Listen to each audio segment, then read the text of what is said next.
optimal minimal. At this altitude, I can run flat out for a half mile before my hands start shaking. Can I ask you a personal question? Now would seem an appropriate time. What if I did the opposite? I'm a cybernetic organism, living tissue over a metal endoskeleton. Ferriss Show. This episode is brought to you by Trunk Club. You know I've used them, and here's why. Especially in the holiday season, last-minute gifts, crowded airports, the family. You have enough crap to worry about during the holidays without having to think about mixing and matching, picking out, buying clothing. Trunk Club has your back. Here's how it works. Trunk Club takes the hassle out of shopping by shipping you a trunk of clothes that fit perfectly, make you look amazing, and in this case, they would include custom-picked fall and winter styles. So go to trunkclub.com/Tim. You answer a couple of simple questions about your style, preferences, and size, and you're assigned an expert stylist. They curate clothing from top premium brands, and you approve of what you like. All this is free. And just like that, a trunk arrives on your doorstep, filled with handpicked clothing that are perfect for you. Try them on, keep what you like, easily return what you don't in their prepaid trunk. And this is not a subscription service. Super important because I don't buy clothing that often, but I do it every once in a while, and I've used Trunk Club this way. You only pay for the clothes you keep from your trunk. No hidden charges, just great clothes. It's the busiest, most hectic time of the year, so save your brain cells. You can still look fantastic without spending a lot of time on trying to do that. Get started today, and Trunk Club will style you for free, plus free shipping both ways. You only pay for the clothing that you keep. So check it out, trunkclub.com/Tim. Again, that's trunkclub.com/Tim. This episode is brought to you by 99 Designs. When your business needs a logo, website, business card, thumbnail, or any other design, I recommend checking out 99 Designs. I use them myself. I've used them for many years. I used them to create book cover prototypes for the 4-Hour Body, which went on to become a #1 New York Times bestseller. I've also used them for banner ads, illustrations, and much more. With 99 Designs, you get a variety of original designs from designers around the world. Give your feedback, and then pick your favorite. Your happiness is guaranteed. So check out some of my competitions and designs and some of your competitions and designs from fellow Tim Ferriss Show listeners at 99designs.com/Tim. And right now, you can get a free $99 upgrade on your first design. So check it out, 99designs.com/Tim.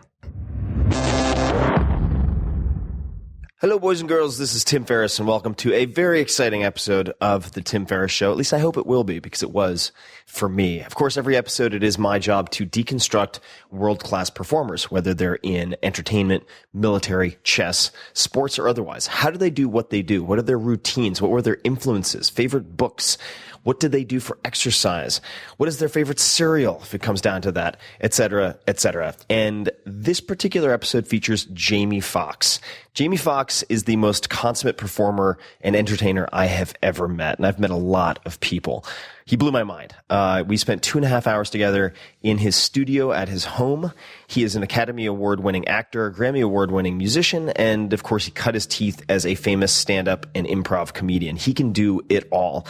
And in our conversation, which goes all over the place, we do cover it all. And that includes him playing live music, just off the cuff. It includes impersonations, Oprah, Mike Tyson, Kermit the Frog, Bill Cosby, Clinton, Reagan, Sammy Davis Jr., Ray Charles, and dozens more. Morgan Freeman. It goes on and on. But he also talks about his origin stories. So how did he, for instance, match a $1 million party thrown by Puff Daddy with $400 in LA? How did he go about doing that? How did he build up his fan base?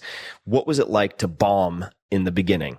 That's B-O-M-B, not B-A-L-M, even though I said it that way. The connections initially. How did he connect with Kanye? How did he connect with Jay-Z, Pharrell, etc.? And we get into a lot of nitty-gritty. We talk about hard times. We talk about what he learned from his grandmother, the skills he developed as a kid, what he uses as far as parenting style with his own kids. We go really deep and all over the place. I was so excited and nervous at the same time in this interview. It was one of those times, and for those of you who've done interviews, you'll know the feeling where the stuff that's coming out is so good, you compulsively check the audio equipment to make sure that you're getting it. So I hope to provide some bonus material on top of this, and we've had that before, for instance, where Arnold Schwarzenegger has answered some of your questions after the interview. And to get any of that, you will need to sign up for the newsletter. So just go to 4hourworkweek.com/Friday. That is 4hourworkweek.com, all spelled out, /Friday, and that'll get you the 5 Bullet Fridays, which is just a short bullet list of all the cool things that I've managed to find in a given week, and I send those out on Fridays. So sign up for that, and you might get some goodies related to this episode. So check out Jamie on Twitter, at I am Jamie Foxx, Foxx. And for all of the notes, all of the links, the resources, and so on from this episode, as always, you can find it at 4hourworkweek.com/podcast with all the other episodes. And that all having been said, holy shit, put on a seatbelt, have a cup of coffee, and please enjoy the incredible Jamie Foxx. Jamie, welcome to the show. Man, thanks, buddy. I'm so excited to be here. I'm admiring your setup here. This Crazy, is right? This is where the magic happens. To be honest with you, a lot of magic happens here. For the people that are listening, we are actually in my studio, my home studio. Now, studios, we're talking about tech world. Studios, because of the tech world, a lot of them dissipated in closed doors. Because if you think about when LMFAO came around, they didn't need studios. They did all of their music on a laptop, right? Flying from here to Germany or whatever like that, and just dumped it on to and just pressed up the CD or the iTunes. So studios are almost becoming obsolete. But there's something very interesting about this studio. First, just for people that are listening, this studio, and I'll describe it. It's it's sort of plush. The carpet is great. We're gonna sit next to a grand piano. You hear the grand piano, which a lot of places. So we keep a grand piano around just to make sure that we don't lose. We don't get too techie. But what's interesting about it is it's actually electric, but it's an electric grand piano. So we still have the wood to give you that warm sound. Which, I think it makes a lot of sense because as music starts to progress, because of the way we record now, sometimes you lose a little bit of the heart of it. So I think within the next 20, 30, 40, 50 years, it'll be, this type of music, the real sound will, remain. Right. If that makes sense. Now, the studio, when I first got the house, looked like a old porn set. It had like an old basement carpet and a couch and like a Metallica poster. And I was like, what would I do with this? Because I needed a place to work and do music. What's interesting now, I got a guy to change the whole place over, and as you can see, we'll take pictures and show it for you guys that are listening. But they did a very good job in it. But if you look over here, this is where we do the recording. There's a booth, which is normal, but also the recording on both sides, we're able to do animation. We're able to do, if we want to do ADR for movies. What is ADR? ADR is like when you, like when we're doing a movie, but we're recording the movie outside. There's a lot of noise. Oh, you're doing pickup audio? So we'll do pickup audio. Mm-hmm. And most, any actor or actress will tell you ADR is the worst thing in the world to do. So to be able to have it here, I could do my ADR here, I could do my animation here and things like that. And so just the studio itself, the actual brains of the studio, it's an old hard drive. And the reason I kept that old hard drive, I used to have a smaller studio in a smaller house. But when I had that small studio, I wasn't in music. I built the studio in my smaller house because I wanted to get in music, but I was from comedy and from acting and things like that.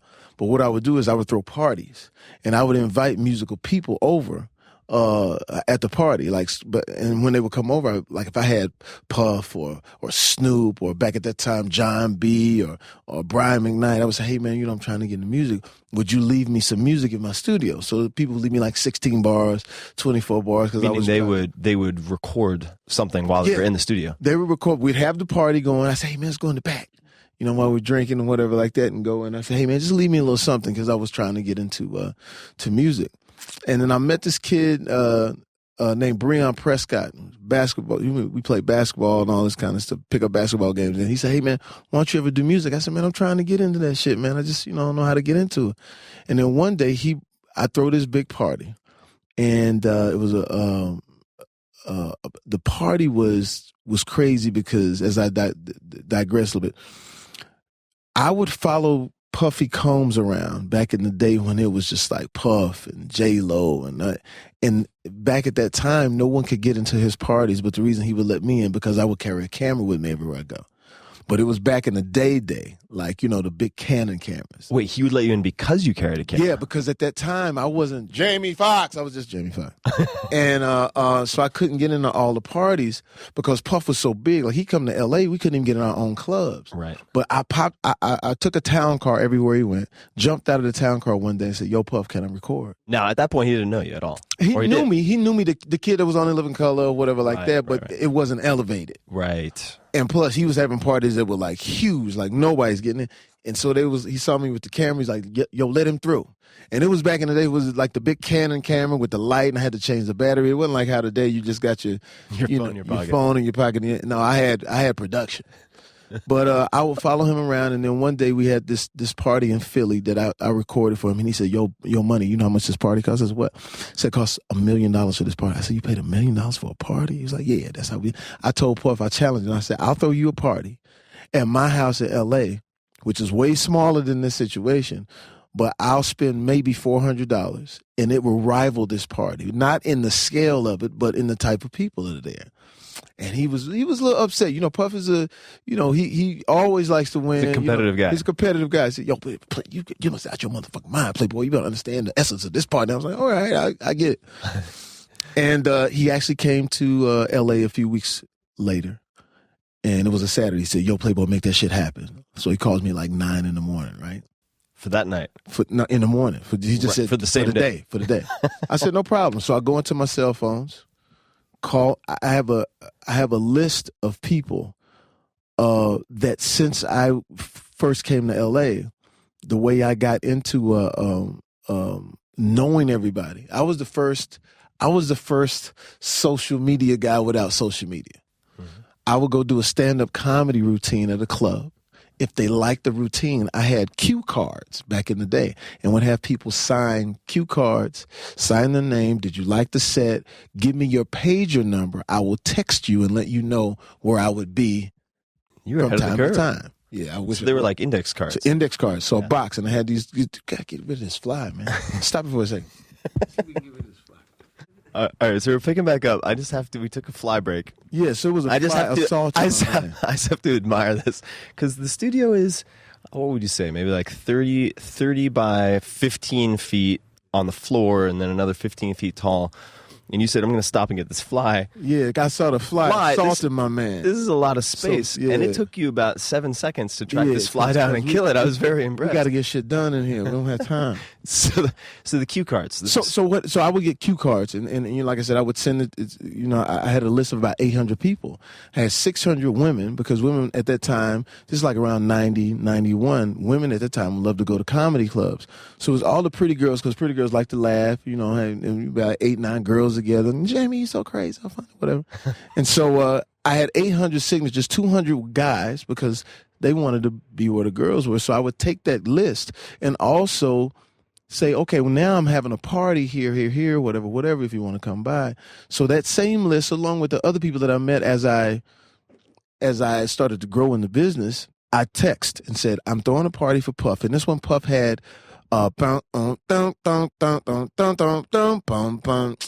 we ain't going nowhere was out. And it was popping. I mean, even the LA dudes was like, man, we don't want to fuck with this New York dude, but the song is so hot. So I said, listen, I'm Puff is coming. And the people that I text were only cool people. Like no guys that'll be hating. The girls are pretty, not slutty, but not too tight. Right. You know what I mean? The Goldilocks. It was really. And so I hit him at 12 noon. I said, yo, where you at? We're at a fevered pitch. It's going off over here in my little house. And when he gets there, his mind is blown. And, he shows up with the entourage. He was like, Gatsby. Okay. And he walked in, he said, oh, that's the girl from that show. And that's the girl on this. And I said, yeah, Puff, we all live out here. So all the people you see in Hollywood, I know they're my friends. And so he's like, oh, shit. So the party's incredible. We're playing his music through my little sound speakers. Everybody's really toasting him. And I said, Puff, the people that are here are different in this. Oh, what the fuck? It's another fly. Hold on, stay right there. Good night. 2 for 2. 2 for 2. So he's admiring that it's crazy. And everybody's in tune with him. And I explained to him, I said, Puff, let me explain to you who you are. I said, these are the people who not only live in LA, but I think I've found the right set of people who appreciate the art as well. Because what you do musically and what you're doing on the artistic side is blowing our minds as well. And I said, therefore, look at the table. I only spent $400 on the table. There's Kentucky Fried Chicken. I just put it in a nice bowl. There's cola. I just put them in pitchers. I said, so no more than $400, but people are here. I said, because here's the thing. A fitted baseball cap, New York, fitted, it's $58 maybe retail. I said, but Puff, on your head is priceless. We just want to be around this fly shit, right? So we partying, Puff is partying, and there's a dude standing next, like on the wall. No one's talking to. He got a little green jump jacket on. Guess who it was? It was Jay-Z. Nobody knew who he was. Jay-Z. I said, yeah, I know that dude. Missy Elliott has one room. Puff has the other room. Then I go to my garage to grab some other drinks, and I see this tall dude and this little dude, and they're like, the little guy goes, yo, B, it's like this all the time. I say, yeah, what do you mean? You know, the girls and karaoke. And I said, yeah, man, who are you? Oh, we're the Neptunes. My name is Ferriss. I said, yeah, man, I heard of you. Yeah, man, I like your shit. So that's how long ago this was. Amazing. So here's how I make the music play, though. So as Puff is there, I get people to leave me different bits of music or whatever, because I'm trying to get into the music thing. So I turned that into a show, in a sense, to where I would just have different people I would toast and try to, you know, get my music on. So one day, my boy Breon brings in this kid. He has a backpack on. His jaw's a little busted. His name is Kanye West. And I say, yo, who's that? They said, yo, that's a new kid, Kanye West. He coming on. I said, really? What'd he do? So he rap. I said, well, shit, he got to perform that shit, because everybody that comes to my house, they got to perform. So I said, yo, man, they say you the shit. And he was really quiet, you know. I said, man, let me hear you rap. You need your beats or whatever? He said, I don't need no beat. Freestyle. Chopped everybody's heads up. Just amazing. I said, dude, I don't know where you come from, but you are going to be one of the biggest stars ever. And he said, I actually have a song for you. I said, moi? Me, a song? Like, what you mean? He said, I got this song. He says, I want to record it. I said, well, you happen to be in luck because I got a studio in the back. So we go in the back. And my studio at that time, I called it the Porsche. It was a lot smaller than this. It was really like nifty. It was like a Learjet. It was compact. It was compact. The sound was toasty. I had engineers from all over the city dial it in so that when real artists come, they don't think that, oh, this is just comedian fucking around. Some real shit. So we go in and Kanye, you know, quiet, but at the same time, he knew what he wanted. He says, okay, the song goes like this. She says she wants some Marvin Gaye, some Luther Vandross, a little. I said, I got it. And I started going, she says she wants some Marvin Gaye. And he said, what the fuck are you doing? I said, well, see, young man, you don't know nothing about R&B. See, I'm an R&B motherfucker. See, I got to give him the shit. You know, I got to put the shit on it. And he goes, really politely, he says, hits the button. He says, don't do that. I said, but you don't know what you're talking about, brother. That ain't how the song go. You got to sing it this way. So in my mind, I'm thinking, you know what? I'm going to sing the shit. The song is whack. It's not going to make it. Because I'm thinking old school R&B. But he was teaching me the simplicity of hip hop, which I didn't know. I was like, whatever. Yeah. Cool guy. Great rapper. I don't think it's going to happen for him. So I'll go off and do a bad movie. And when I come back, my boy says, remember that song you said was whack? I said, yeah, it's #1 in the country. You, Kanye, and Twista, Kanye's first record. And it was actually Twista's record. I said, oh, shit. So I'm at a club. He said, you don't believe me? I said, no, we're in Miami. They played it. Everybody ran to the dance floor. I grabbed the mic, said, that's me. That's my song. I'm on that, you know. And so the music, that's how I got into the music. Now, the reason the story is significant is because the same brains that we use, that same hard drive, that we use, I brought it to this studio. Oh, no. So that hard drive is magical because we also did, just to give you a history on the music, Breon found that song, Slow Jams. It went #1. And then as we started getting into music, there was a song that Breon brought in, and he would play these. Breon would call me, like he said, you want to be in the music business? It's like, 2 or 3 in the morning. He called me, says, you want to be in the music business? I said, yeah. He said, then wake your ass up. I said, what? He said, I got this song you got to hear. So I drove all the way from my house in the valley to this little studio. He said, so you ready, motherfucker? Are you ready? And Breon always says everything 3 times. Are you ready, motherfucker? Are you ready? Are you ready? I said, yeah, man, play the shit. So he plays it. And the song was, blame it on the goose, got you feeling loose, blame it on the I stopped it. I said, listen, first of all, please tell me that's my song. He said, yeah, it's your song, but you got to record it right now because a lot of people are listening to this song and they don't know if it's a hit or not. He said, but I know it's a hit. We did Blame It on the Alcohol. That night, I sung it exactly like the record, which goes way in contrast to my R&B roots because it was auto-tune and everything like that, but we wanted to sing it exactly like the demo. So we wouldn't lose the essence of it. I don't want to be like, blame it on the alcohol, some corny shit. So we did that, and then we went from the way we broke that record is that we went from every club. We went to the strip clubs first. Went to the strip club? Strip club. We did an East Coast run. So we're going to break the record in the East Coast. So we went to the strip. We went to New York.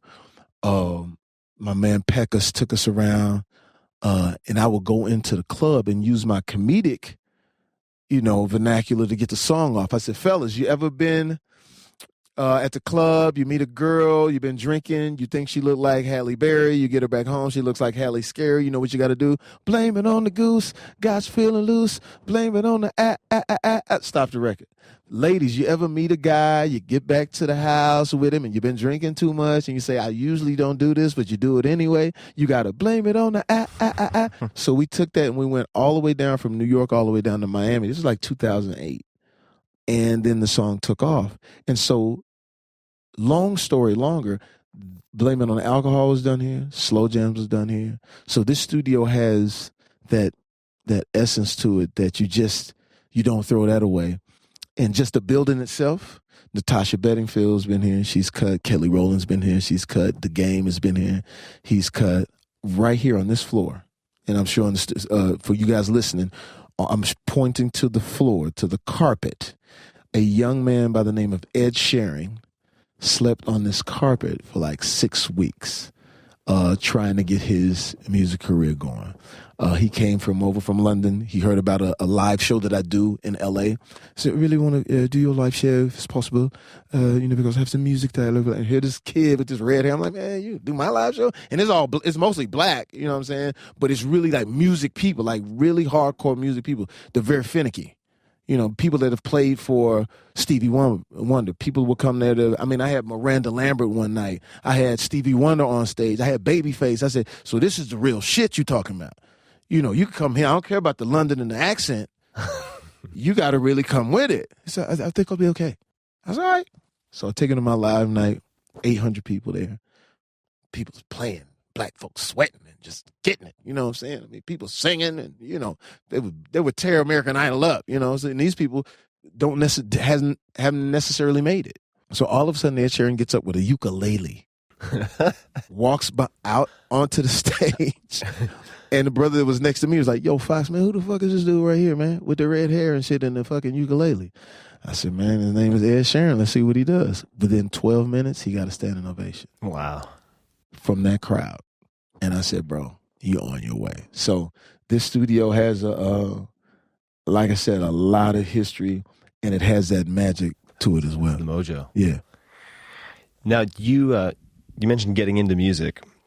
But it seems like, from what I've read of you, that music in some ways came first. Music did. When I was a kid, my grandmother made sure that I took piano lessons. And, that's tough for a little boy in Texas. Playing Ferriss and Chopin and Mozart. And we're not talking about Houston or... No, we're talking Terrell, Texas. And I love my city. My city was dope because it was only 12,000 people. So it was literally 12 or 15 families. So we all knew each other. But, for a little boy playing at that time, the kids didn't understand, yo, man, why you doing that? My grandma want me to do this, you know. And so sometimes I would be belligerent and be like, why you want me to do this? She says, the reason I want you to learn classical piano is because I want you to be able to go across the tracks and play your music. For people listening, across the tracks or on the other side of the tracks for a southern city was the tracks in a southern city separates the city. One side is black, the other side is white. So in our city, the south side of town was where all the black folk lived.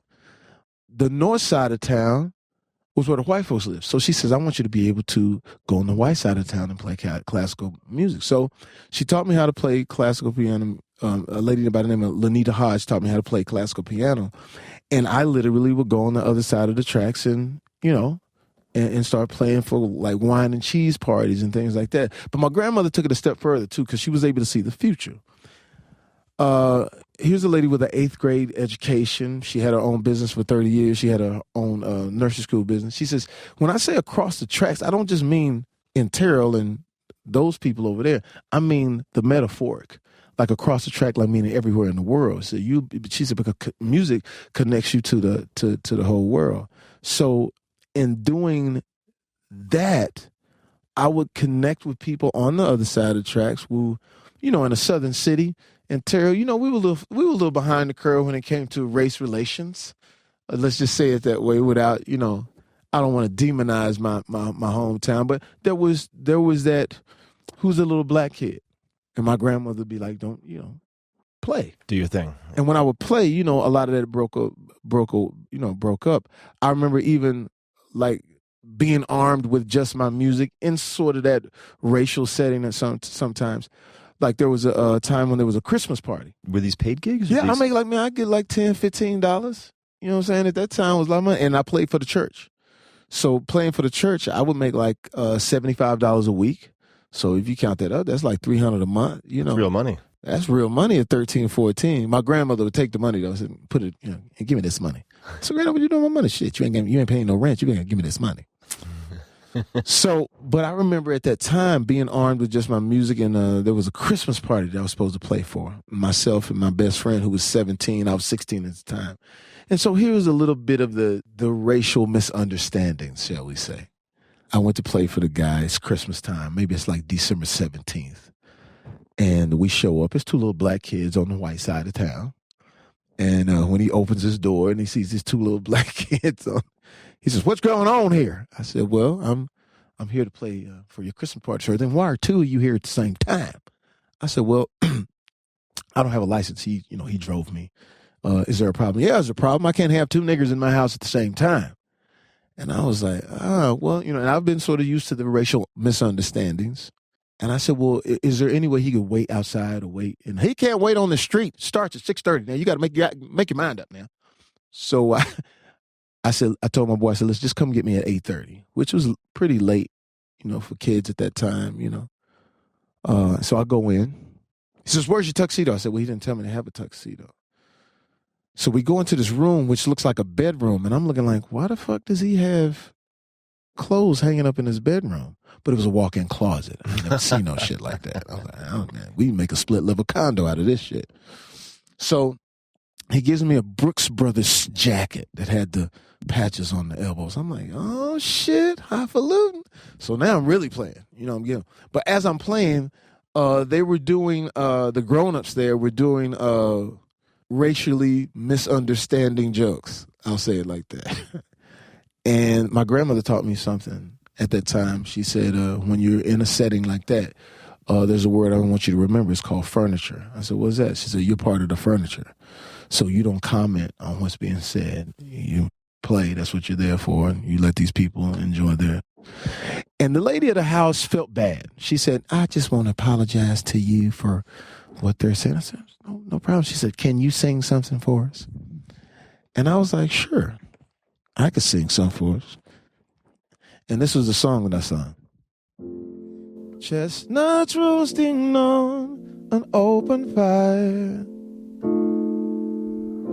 Jack Frost nipping at your nose, Yuletide carols being sung by a choir and folk. dressed up like Eskimo. Everybody. Anyway, so as I'm singing, I remember watching those white guys, older men, some of them faculty at my school, that had just said something, you know, probably not, I don't think it was that they meant harm, but it was. They'd have to resign today. Yeah. And they look and they go, they immediately change. They say, wow, man, that's good. You know any other songs? And I sat and I did about maybe like a 6-song set. And I saw what my grandmother talked about. That music cracked them in half. They saw a different me. And then afterwards, he gave me $100. And I'm like, shit, call me nigga every day. I got $100. I'm rich. And what was interesting was I went to give him the jacket back. He's like, no, I can't wear the jacket. So it was still a little bit of residue left over. But I saw what the music did. And I remember when my boys showed back up, I said, listen, it was a cool gig. We got paid. I said, but I got to get out of here. I said, because I'm too smart for this. I need to go elsewhere. And I did. I changed my major. Well, I changed the college that I was going to go to. I was going to go to another college in Texas and study music. Instead, I came to California, San Diego, to study music at International University. And what was interesting about that is that being in Texas, it was black, whites, and Mexicans. When I got to International University, it was 81 different countries represented at that school, all connected by music and other things, music and sports. And the music arena at that time was high-end, strict child prodigies from Japan, child prodigies from China. I had a Russian music teacher, and I had a Yugoslavian music theory teacher. So it was really across the tracks. But because of that, because of Estelle Talley and Mark Talley, you know, picking me up every weekend to go play music, man, it set me on a crazy, wonderful journey. And so the music was first, you know, and my college was interesting. I didn't know anything about Jewish, Palestinian. I had no idea. I was at the student center and there was this argument going on. Yeah. So what are they arguing about? Oh, my brother, my friend. They're talking about the Gaza Strip. I said, the fuck is that? And they said, no, the Jewish, the occupation, the this, the that. And I got a quick history lesson on that. I got a quick history lesson on people from Argentina. Or I would see a person who looked black, and I'd be like, hey, what's up, brother? Bonjour. And I'd be like, oh, shit, where are you from? Yeah. Oh, I'm from Paris. I was like, what the fuck? They got black people. So that music gave me not only an opportunity to share, but opportunity to be educated about other people, because we studied Texas history. And in studying Texas history is interesting. Like, if you study Texas history, if it didn't happen in Texas, it didn't happen. So when you look at, like this is just a sidebar, but when you think about politics and what people know and don't know in politics, and what they know about across the sea, or what they know about even on the next block, or what they know about what's different in Texas from New York, the reason that politics is so interesting is because the people don't necessarily have educations of other people, which is why I think that once we start opening up a little more and traveling a little more, because what is it, less than 5% of Americans have passports and things. It's a small number, yeah. So anyway, that music, like I said, took me everywhere. What other, your grandmother seems like a very wise woman, and I've heard you describe her, and I'm sure I'm paraphrasing this, but that she was the bow, or had the bow, and you were the arrow, and she pointed you in different directions. I'm wondering what other, like, you are the furniture, right? I mean, when to speak, when not to speak. What other lessons did you learn from your grandmother? My grandmother taught me confidence as well. My grandmother was a very confident person, and very smart. Just, how would you say, just naturally intelligent.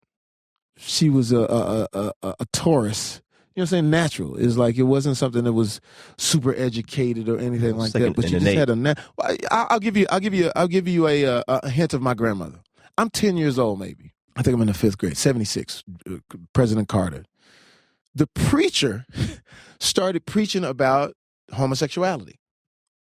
Now, I don't know what it is. I'm 10 or 8 or whatever. So he's saying God made Adam and Eve. God didn't make Adam and Steve. Right? So people's like, it's Southern, it's Texas. Amen. My grandmother stood up and said, you stop that. And the whole church stopped. What's that, Miss Taylor? You stop that. Now, her words, what she said next was very interesting. Let me tell you something. I've had this nursery school for 30 years. And I want to let all y'all know that God makes sissies too. And the whole place went, what? She said, these little boys that I've watched since they could walk, they play by different music. And you stop that because you're making it hard for them to navigate. Sits down. He goes to another subject.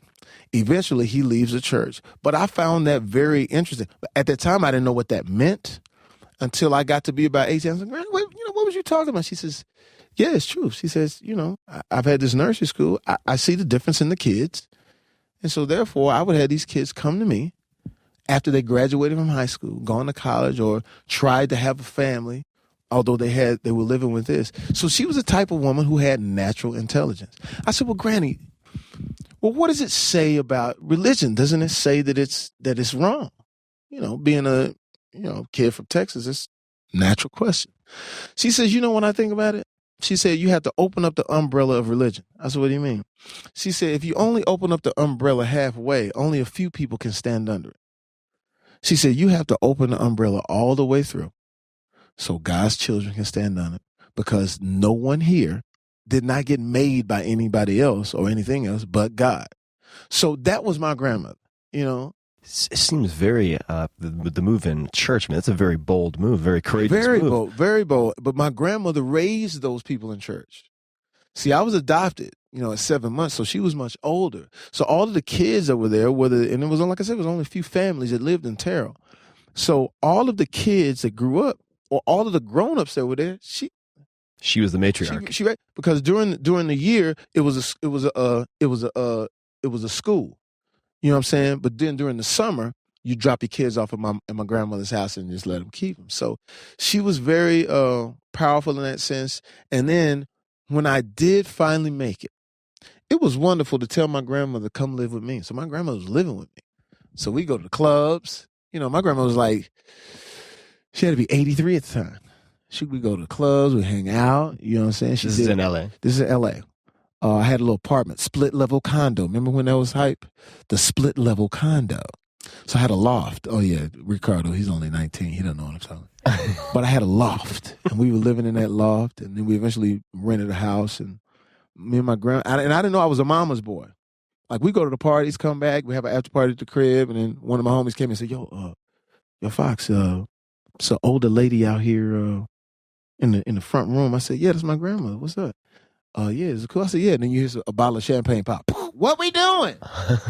We getting it or what? So she was amazing, man.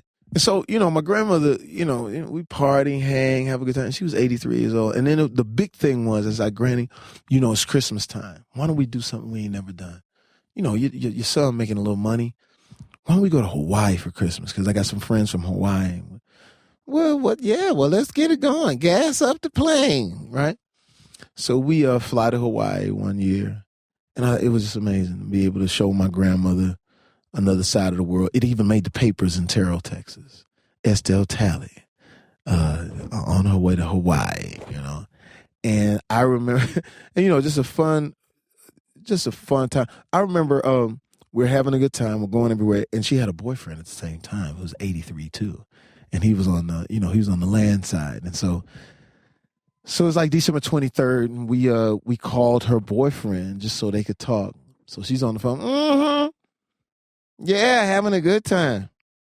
Mm-hmm. Oh, yeah. Weather's nice. Mm-hmm. Sunny. Oh, food is good. I got my own seasonings, though. Mm-hmm. Real nice. Well, I tell you what. Look, I'm going to go, but let me tell you something. Don't let me come back there and catch you with no young girls. You understand? Because I don't play that. Don't let me catch you with no young girls. You hear me?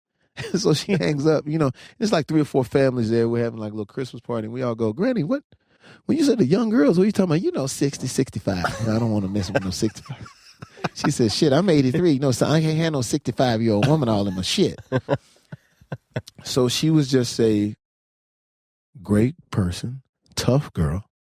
I remember there was some situations where I did make it, and some people in my family felt like I should give them all of my money. This lady walks in, and we're at my apartment. She comes in and said, "My rich cousin." I didn't even recognize because I only seen it maybe once or twice growing up. So anyway, it gets around to it. She says, "I need $10,000 for a kidney." I'm like, oh, well, whose kidney? Well, I need kidney surgery or something like that. So if you give me the cash, I could take it and get the. I said, well, why don't you, if it's a situation of medical, I know some doctors, maybe they can help you. Oh, I would prefer the $10,000. I said, well, yeah, okay, I'll hit you. And I didn't call back. I was like, so that became a problem for her. And she called me one day and left on the answer machine. Young fella, it's the last time you seen an answer machine. So I'm checking my answer machine, and she leaves a scathing message. Well, you know what? I didn't get the money from you. And that's fine because you're not part of this family anyway. You was adopted. Nobody wanted you anyway. This is what this lady is saying to me. Brutal. I was like, what the hell? Yeah. So I let my grandmother hear, let me run that back. Played it. What's that number? And she called, and I remember listening. Now I'm grown. You know, I'm 22, so I'm grown, and I hear how she stuck up for me. She said, let me explain something to you, boy. And I could hear her. I got that boy when he was 7 months old. I said, and everybody wanted him. I wanted him. Everybody, you know. I said, and he may not be blood, but he's our family. And it was just an incredible thing.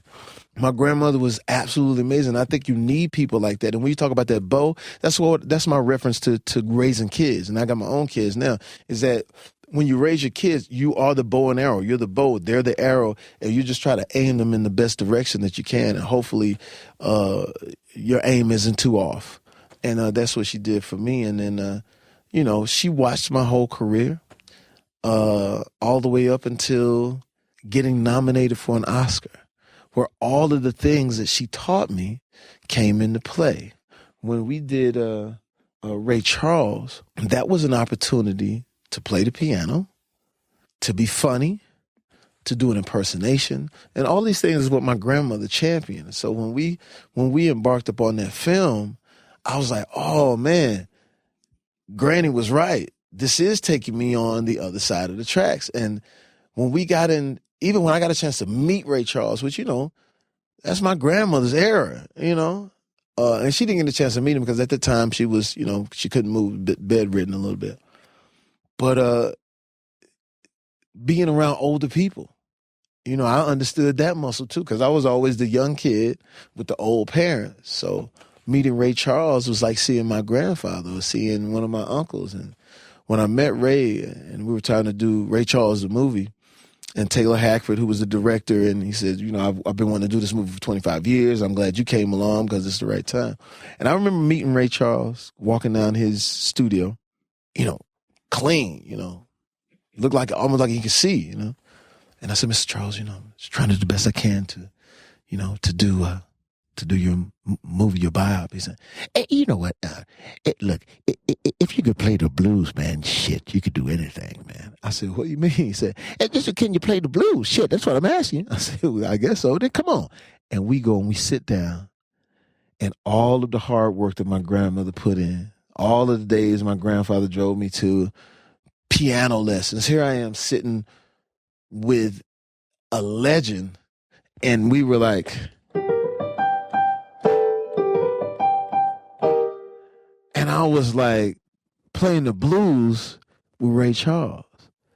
And as we're playing, I'm on cloud nine. Then he moved into some intricate stuff like Thelonious Monk. And I was like, oh shit, I got to catch up.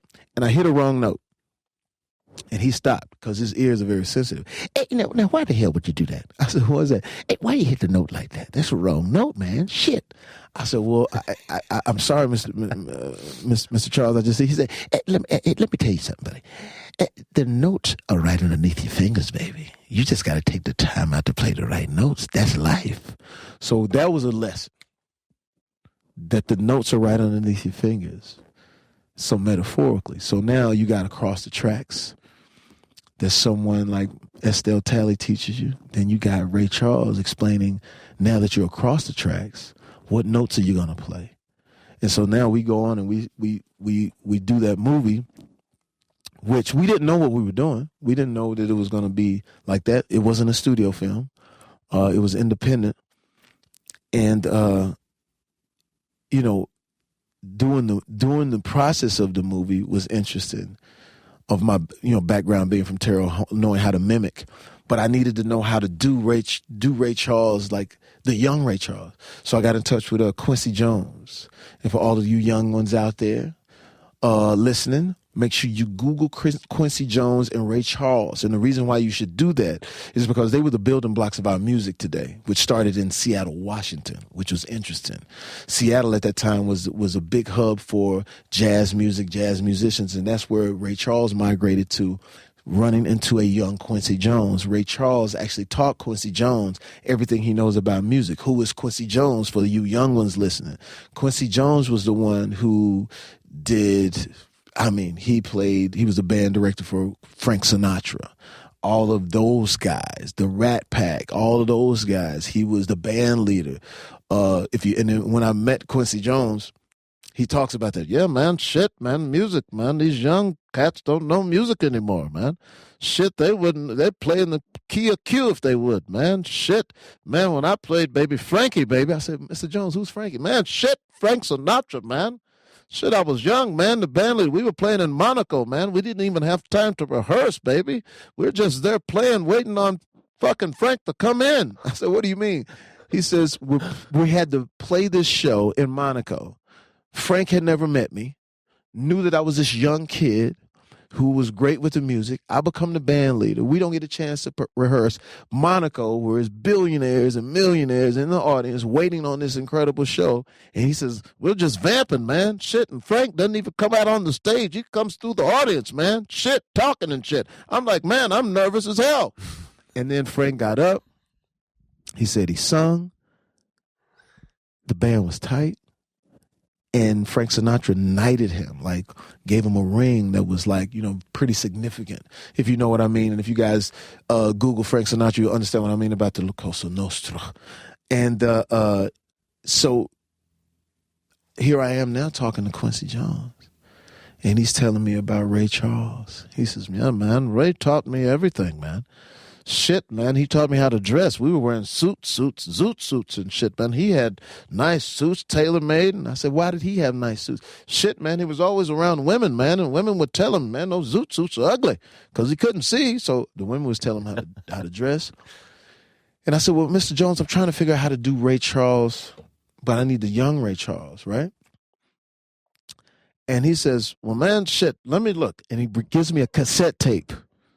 To you young ones out there, a cassette tape back in the day was a way for us to, I'm just messing with it, to share music. And I said, okay, I got the cassette tape. I had to go rent a truck from a Hertz rent-a-car because there was no cassette players in the cars. So I popped the cassette tape in, and on the tape was, hi, this is Donna Shore from the Donna Shore Show. We have two very wonderful musicians here today, and Mr. Kenny Rogers and Mr. Ray Charles. And you hear the young Ray. Hey, you know what, Don? I'm just so happy to be here. So happy that you know my music. I mean, this is just great. And it was the young Ray, because when I was talking to the older Ray, I didn't want to grab those bad old habits. I wanted to play him young. So I hear Ray talking young on the tape. And then all of a sudden, he's in charge of the interview. And this is, he was just doing his thing. And then all of a sudden, she says, talk about the drugs, Ray. And then he started to stutter. Hey, well, you know what? So I used that as DNA to play the iconic character Ray Charles, that when he's talking about his music, he's fully in control. When he's confronted with real life things, why are you doing drugs? Why don't you take care of your family? Why are you cheating on your wife? He would stutter. And I say this long story to say this.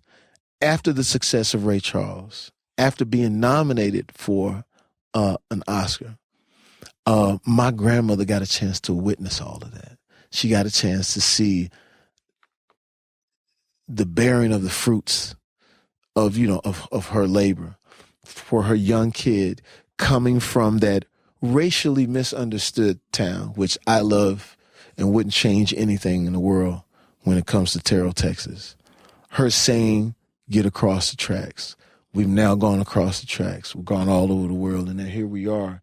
And think about what's the odds of a kid who lives in a town, population 12,240 people, from Terrell to go all the way to Los Angeles, California, meet Puff, meet all these different people, and then actually have an opportunity to win an Oscar, and your grandmother gets a chance to see that. Now, October 23rd, 2004, she passed away, which, if you know, the actual awards was 2005 in February, but she got a chance to hang in there and feel it, So it's my grandmother was just like, the blueprint. How do you think of teaching confidence with your own kids? Because you're clearly a very confident guy. Yeah. Grandmother was very bold, very strong woman. How do you try to teach that to your kids? Well, what you do with your kids is, like, when my daughter is, there's the phrase that when you see Annalise, my daughter, my oldest daughter, Corinne, I would always ask them, what's on the other side of fear? And they'd be like, huh? I said, what's on the other side of it? Meaning, like, if I stood in the middle of this floor right there and just yelled, ah! What's on the other side of that? Or if I stood in the middle of the floor and went, ah, what's on the other side of it? Meaning, like, either you do or you don't, but there's no penalty. There's no reward. It's just, you just be yourself. So I taught them, what's on the other side of fear? Nothing. People are nervous for no reason because there's nothing, no one's going to come out and slap you or beat you up or anything. You're just nervous. So why even have that? And so that's a building block that they can use, not just about the entertainment business, because that's the other thing. You don't have to be an entertainer, but whatever you go into, whether you be a lawyer or a school teacher or tech guy or whatever, or girl, whatever it is, there's nothing on the other side of it. What's on the other side of fear? Nothing. I like it. So it's like, so why when people say, oh, I'm so nervous, what are you nervous about? Reminds me of this quote that I sort of recite to myself, and I'm going to paraphrase it because I have it written down, but it's from Mark Twain. It says, I'm an old man who's known a great many troubles, most of which never happened. Yeah, exactly. Because all of it is in our head. Yeah. When we talk about fear or lack of being aggressive or whatever, it's in your head. So not everybody's going to be super aggressive, but the one thing that you can deal with is a person's fears. So if you start early, if they are a shy person, they just won't be as shy if you keep instilling those things. So the mimicry, the impersonation. Yeah. How early did that start? Because I read, as a kid. And maybe you can tell me if this is off or not, because you never know with the internet, that your second grade teacher used to reward the class if they behaved by letting you tell jokes. Yeah, they would let me tell jokes because I would get in trouble. Miss Reeves, I think it was my third grade teacher, Miss Reeves, because I would talk, but I was very smart. My grandmother had a school. I lived in a school, so I'd already knew the from first to eighth grade. I already knew all of the lesson plan. So a kid like me sitting there with nothing to do, I'm gonna get in trouble. So she would let me do stand-up comedy on Fridays for the kids, and all I would do is my grandmother would watch Johnny Carson, and the only room that had the television was my room, so I had to watch Johnny Carson too as a kid.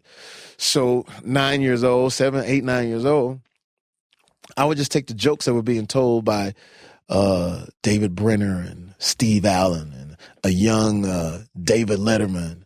Who else would be on there? Franklin Ajay. You guys, when you're hearing this, you go Google these guys.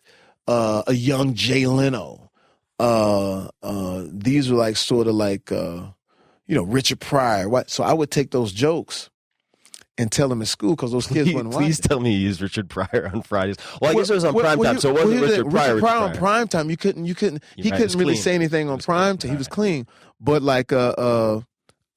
Rich Little. And Google Rich Little because Rich Little was the first person that I saw do impersonations. So this had to be 1976. So it was fifth grade for me. The joke was Jimmy Carter, which was the president at the time, singing "You Light Up My Life." And at that time, his brother was getting caught drunk all the time, like Billy. So it was a Jimmy Carter goes, so many nights, me and my brother Billy would sit by the window waiting for somebody to bring some peanuts and beer. And so that was my first attempt at an impersonation. And then it went on from there to do Richard Nixon, I am not a crook. So, who else would I do? Reagan. That came later. But here's it. Reagan came later, but Reagan came like in the 80s when I was actually like 21. And I was the first black guy doing the Reagan impersonation, probably the only one. So I would be on stage doing my impersonations and going to Ronald Reagan. People are like, no, it ain't no way. Well, as a matter of fact, oh no, there you go again. And so that being young and that teacher, Miss Reeves and Miss Douthit and all those teachers Miss Cole allowed me to be myself, helped me hone in on what I was going to be doing for the rest of my life. Like literally my friends from Terrell go like, how the fuck did you do that? This is the shit you used to do. You turned your third in the grade cafeteria.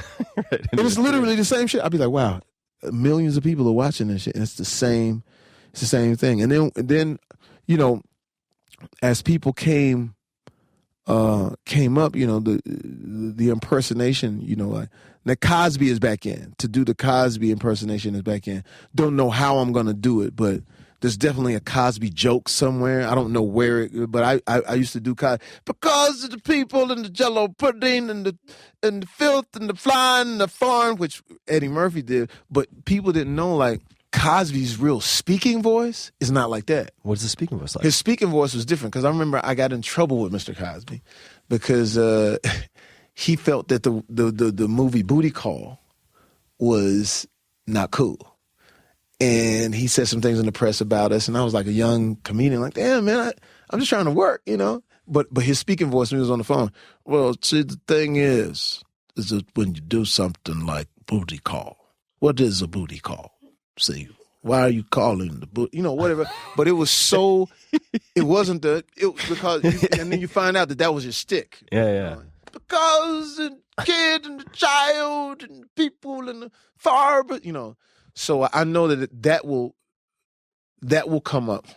I'll find a joke for Cosby that, of course, is going to be a little, people going to be like, but it's going to be funny as shit.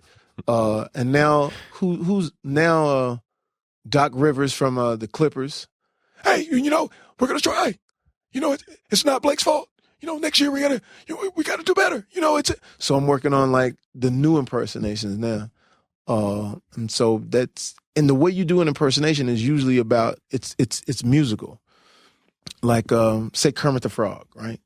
So Kermit the Frog is, so it's sort of like the way you do your, Kermit. You know what I'm saying? It's finding, right? So, so the actual voice tone is in the key of G for Kermit the Frog. Kermit the Frog here with the Sesame Street. So and then once you get the voice tone, it's how you manipulate your mouth to get the sound. Because so it's sort of constricting. And then it's asking the character to come sit with you. Kermit the Frog here with the three little pigs. So but the key is this, and at the same time, Kermit the Frog. Who else sounds like that? Sammy Davis Jr. a little bit. Because man. So now Kermit the Frog is one way, but if you just twist your voice or twist your mouth to the right and grab some swag, now you're Sammy Davis Jr. Kermit the Frog, because man, it's the same voice. So that's sort of like the mechanical way of getting to the impression. So you would start with not the visual, because obviously those people who are listening can't see this, but the mannerisms are also very much on point. Mannerisms are important because I do a LeBron James impersonation, which is really not a voice. It's more of his mannerism. It's the jaw. It's the look. Let's go, bro. Let's go, bro. The game of basketball. We just try to, it's that. It's right after playing. When he comes off the court, they catching me still tired. The game of basketball, we just try to, do the best. So it's the mannerism. So people will appreciate the mannerisms first. Physicality. The physicality of someone like LeBron or different. Like I said, different personalities bring about different things. When you look back on what Ray said to you, if you can play the blues, you can do anything. If you had to translate that for your own kids, let's just say, if you can do X, fill in the blank, you can do anything, what would you put in that blank? I would say this. It's a couple of things when you have kids who grow up around Hollywood. If you can stay motivated, and if you can not do some things, not be jaded, not be entitled, not be spoiled, not do drugs, not get into all of the bad stuff, because our kids live in an elevated space. So what I try to do, and Ricardo sees this all the time, and so does Justine, we don't play around when it comes to discipline as well. Like when the kids are here and all of our friends, the size of the house means nothing to if you don't do the right thing. You're going to get in major trouble, and you're going to get in Texas trouble. You know what I'm saying? Like how my grandmother disciplined. So it's a different thing when it comes to kids that live in a privileged situation. Luckily, my daughters are very, very, especially my oldest daughter. My oldest daughter never even asked me for money. Never asked for the new car. Never asked for a plane to ride coach. I mean, so I think she really, really has a great head on her shoulders. I remember I got this Rolls Royce, and I went to go pick my daughter up in the Rolls Royce, thinking that's going to be, I'll pick her up in the Rolls Royce, drop the top. Drop it. What up, dog? So I'm riding, go to pick her up at school. She won't get in the car. I said, baby, what you doing? Look at the top. It comes up. She says, Dad, I'm not getting in the car. Calls her mom and said, could you come pick me up? I said, what you doing? She said, I'm not getting, you goofy. You make me look stupid in front of my friends. I was like, oh, so, she's really, and that's something she has on the inside. My youngest daughter is a little different. She wants to ride in the rain, in the Rolls Royce all the time. Daddy, let's take this car. We riding down Sunset Boulevard. She playing Rihanna, you know what I'm saying, with her shades on. So she's a little different in that sense. And I remember telling her, I said, well, Annalise, we can't ride around in L.A. in the limo, in the Rolls Royce with the top down. We're on our way to the Soho House, and it's sort of finicky up there. So I got to at least put the top up. She's like, why? I said, listen, let me ride until I get to Soho House, and then I'll put the top up as we get there. Okay. So we ride up in the Soho House. We're in the valet, and all of these, celebs and people are coming out. And she yells out, Jamie Foxx in the house. And I'm like, hell no. So I'm trying to pull the top down. All of the other celebrities like, look at this motherfucker being arrogant and shit. He's so gaudy, this motherfucker. And he's got a kid announcing him. So it's a lot of things you could tell your kids, man. And then you just have to hope for the best and be there. What is your birth name? Eric Marlon Bishop. And how did Eric Marlon Bishop become Jamie Foxx? Man, I was Eric Marlon Bishop, graduated high school, 86. I get out to California and I start doing, I'm in college and doing the music. But I would go up on these open mic nights for comedy. So I do really well. I get like standing ovation. And then I came to LA, got a standing ovation. And then when I came back every week, I wouldn't get called up. I was like, man, what's going on? But what I noticed how does the open mic work? Well, here's it is. What you do is you put your name on the list. Put your name on the list, and they pick from the list, and they say, okay, these are people that are going up. So I went up, had a great set. Then for the next 3-4 weeks, they never called my name. I said, yo, man, did you see my name? Yeah, you weren't on the list. You were on the list, but we got other people. But I found out that the comedians were actually running the list. So the comedians that had been here for a while was like, we don't want him on here because he's showing us up. So I was like, fuck. So I ended up going to this evening at the Improv the improv like in Santa Monica. And so I had never been there. So I would notice that 100 guys would show up, 5 girls would show up. The 5 girls would always get on the show because they needed to break up the monotony. So I said, I got something. So I wrote down on the list all of these unisex names. Stacey Green, Tracy Brown, Jamie Foxx. And now the guy chooses from the list. He says, is Jamie Foxx, is she here? She'll be first. I was like, no, money, that's me. Oh, okay. All right, well, you're the fresh meat. I said, what's that? They were shooting Evening at the Improv, this old comedy show back in the day. Said, you'll be the guy that will just throw up to see if you get a laugh or two. It's going to be a tough crowd. Fresh meat. Fresh meat. I said, cool. So I go up in between 2 of the guys, get a standing ovation. People are like, who's the kid? Is he on the show? I said, no, he's fresh meat. He's amateur. So then they started yelling my name. Yo, Jamie. Yo, Jamie. Hey, Jamie. But I'm not used to the name. So now they think I'm arrogant. This motherfucker thinks she's not even listening to us. So I took that name and it stuck. And then I started building everything out off of it. Back in the day, people used to wear jackets and put names on the jacket. So I had Sly as a ... Coming to the foxhole, things like that. I'm going to grab a little something to eat. Yeah, sure thing. Okay, we are back after a little food break. Yeah. And we talked about some of your comedy starting in 3rd grade, maybe earlier. We talked about grandmother. And what I'd like to talk about a little bit more is fear. So you mentioned on the other side of fear. By the time you got to doing the open mics, getting up on stage, were you nervous? Were you afraid, or were you over it? Because because first I looked at it first. Like I went to an open mic night and saw the guys. I was like, man, these dudes are terrible. And so when you go on stage and your whole life is not, I want to be a comedian. I went on stage like, yo, I'm going to just fuck around. So if I hit, cool. If I miss, I wasn't trying to be Who that cares? anyway. I wanted to do more music, but when I went on stage, it was just like it was just natural. It was I belong here. So I think that's the thing too. When it comes to entertainment, there's a certain like, oh, I belong here. This is what I'm supposed to do. How successful I will be or won't be, that's something out of my hands, but I do know that this is where I belong. And that's with anything and anybody. Like when you can sort of listen to that voice in your head or what's in your heart, and you get a chance to do something that you really feel like you're supposed to do, that alleviates a lot of the fear. Now, if it was a surgeon or a lawyer or something, if something that I'm not, versed in or something like that, then maybe there would be more fear. But with this, you don't have, well, I don't have those types of fears.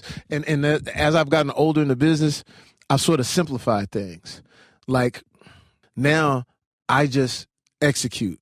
I have to ask people like Ricardo, Justin, what should I execute?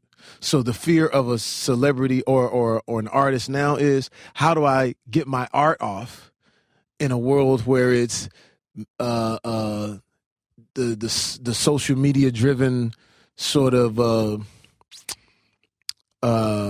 ridicule and criticism. Like I always say like this, like a person like Prince or a person like Michael Jackson could have never survived in today's world, because in the day of the internet and where everybody has a voice, most of the voices are hateful voices or not understanding. Like if you saw Prince with a guitar and a bandana and the way he dressed, people would meme the shit out of it, So now it's not a fear, but it's just a question that I have to always ask them, like, yo, is this the cool shit to do or not the cool shit to do? And so what I learned is when it's just executing something, when it's either executing a song or executing a joke or executing things within entertainment, it's cool. But then you have to wonder, like, how do you get it off? Like, how do you, like, even now when you talk about the Bill Cosby joke, back in the day, we just tell the joke.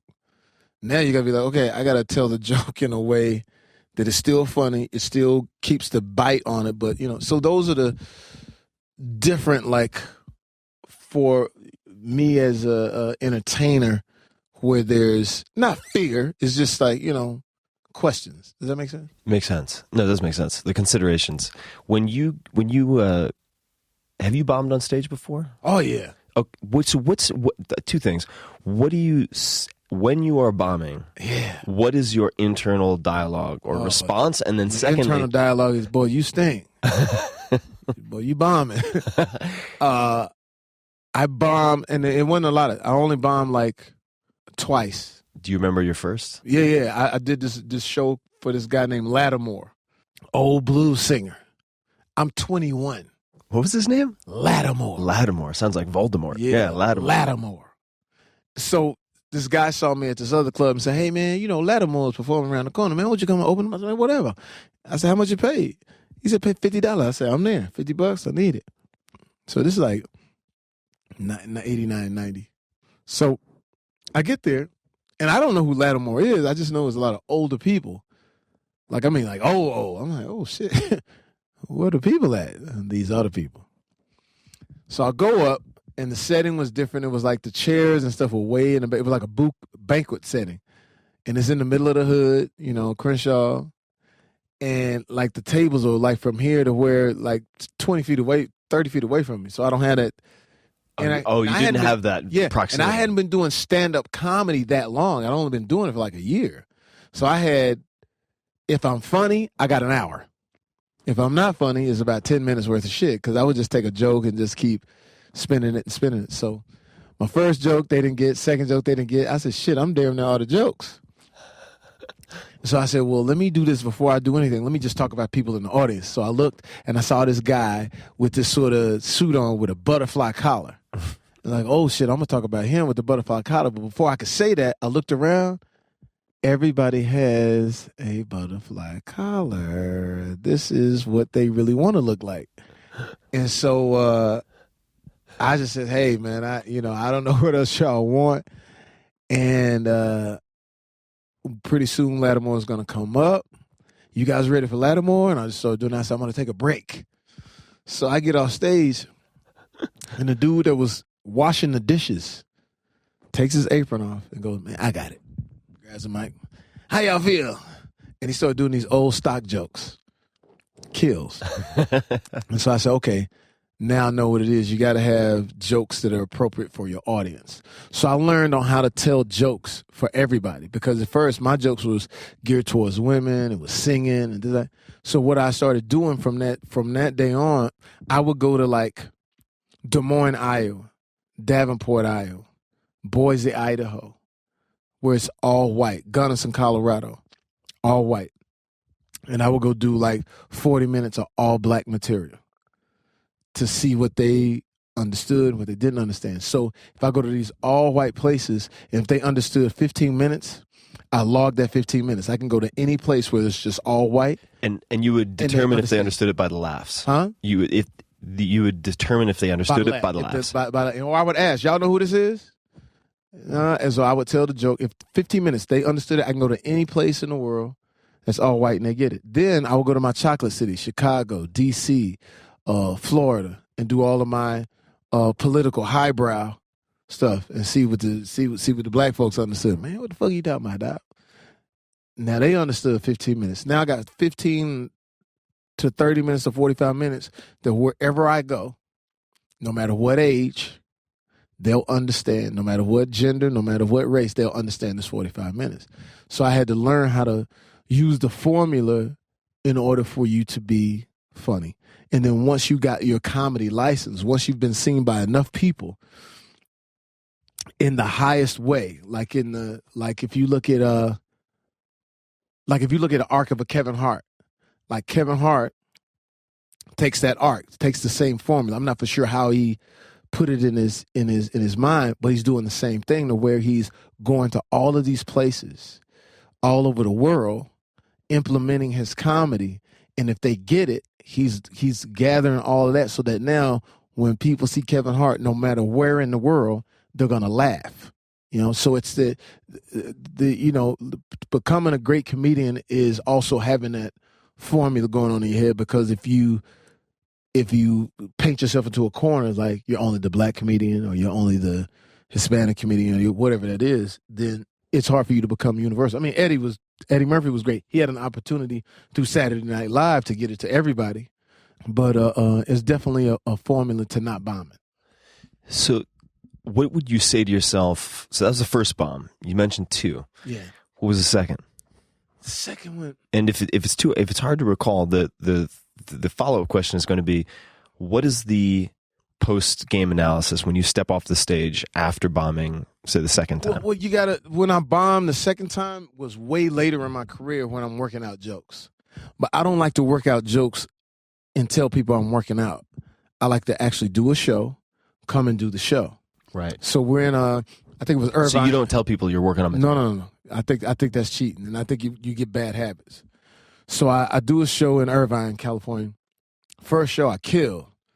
They was just ready for me. I'm like, oh man, everything worked. Second show, bombed because I didn't take time to dig out the jokes and that. So, but when you bomb, you go like, okay, all right, let's go. Let's check it out. So I got a team of my guys. I said, let's go. Okay, that didn't work. No, you got to put this in front of that. You got to put that behind this because that's going to kick this off. People didn't know what that was, so maybe we don't say that. So, you have to, when you take the bomb, when we take the L, it's not like you're not funny. What's the L? Like you take the loss. Oh, okay. When you take the loss, it's not like you're not funny. It's just like, okay, you just didn't put the shit together. So that's the other thing, too. When you do become funny, it's going to be harder now to make people laugh because you set the bar. So now you're high water. Yeah. So watch this. The hardest part for Chris Rock was after he had done something great in stand-up, because now you got to top that. The hardest part for Eddie Murphy, because Eddie wants to come out and do stand-up, is how do I top that in your head? The hardest part is coming for Kevin Hart in the fact that you smashed him. Now you gotta, you know what I'm saying? You gotta know how to, you gotta know how to refresh, because when you do something like I would look at my stuff and go like, I gotta quit doing that, because that shtick that I'm doing, people are catching on, and they're like, okay, motherfucker, we done already seen that shit. So that's the other thing. You gotta have great material, and you gotta know how to move. Because like right now, it's the perfect time for Eddie Murphy to come out and do stand up, because it's been so long. It's nostalgic. It was 30 years ago. So now you can catch a new young. You can still excite the older. You know what I'm saying? So being a stand up comedian is tough, and you've seen a lot of funny guys not be funny anymore. Why? Because you can't top what you did. You look at a Jim Carrey, you go like, okay, man, where you at? Where you at? You know what I'm saying? Don't give up the funny. Or you look at Chris. I always look at Chris Tucker and be like, motherfucker, where you at? Don't leave us, because being a stand-up comedian is an interesting thing. Most stand-up comedians want to look good. In what way? We just want to look good. Think about this. When Eddie Murphy started doing stand-up, he was funny, but then he started doing, the wear the leather suits, and it was a fly shit and the rings, and they didn't want to look good. Joe Piscopo started working out with the muscles. You know what I'm saying? So as a stand-up comedian, we got to be careful not to look too good, because people start going like, what the fuck are you doing? You ain't cute, nigga. We just want to laugh. You know what I'm saying? But when we started, we started getting into our shit, that's when we lose, because I did that. Like I got to, my thing was after In Living Color, the show called In Living Color that I did, I felt like I had made it. So I wasn't necessarily on the good looking shit, but I was on the I've made it jokes. I went on stage and was doing rich jokes. Just got that Range Rover. Anybody else? It's crazy out here. They're so finicky, right? Motherfuckers are looking at me like, what the fuck is you talking about? And then I was talking about, the square footage of the house, man. When they get a certain square feet, man, that shit is crazy and maintaining, Motherfuckers is like, motherfucker, if you don't get off the goddamn stage. I'd lost it. Right. I lost it, and I walked off stage, and all of a sudden, I walk off stage. I give it up for Jamie Foxx, and I'm thinking they're going crazy. Yeah. Oh, thank you so much. And I'm standing outside the club, and I hear the crowd going crazy. I'm like, what the fuck they doing? I just went on stage. What the fuck are they laughing at? And I opened the door, and there was a kid, skinny, little tank top on, barely fit. His name was Chris Tucker. He was smashing. No one has been that funny within 15 minutes. I've never seen, and I watch them all. I've never seen a stand-up where people were laughing so hard, like I said, he's gonna kill somebody. Somebody's gonna, like when he says last night, how was you? Oh, I killed. It's gonna be true. Somebody gonna have a fucking heart attack. And I sat down and I went, I can't do that. I lost that.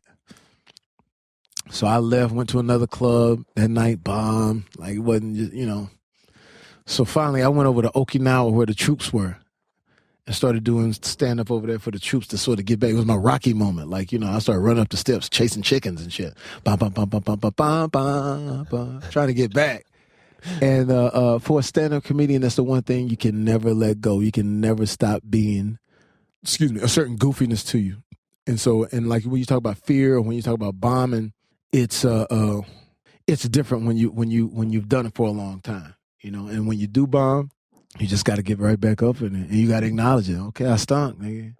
Because they're going to let you know. Yeah, they'll let you like know. Today's world, you can't do nothing in today's world without somebody letting you know, like, oh, nigga, you fucked that up. Like, What are the sources, or where do most of your best bits come from? When you look back at the stuff that just killed, is it the shower, the thing that bugs you 3 times, so you write it down? I mean, how do you develop your material? It was observation. And I do jokes with them. It's just sort of like observation. Early on it was the black and white thing. Black folks do it this way, white folks do it, which was the way we were doing comedy in the late 80s and 90s. Oh, the average white man's heart, it has to do with the heart. The average white man's heart beats like this. While the average black man's heart beats like this.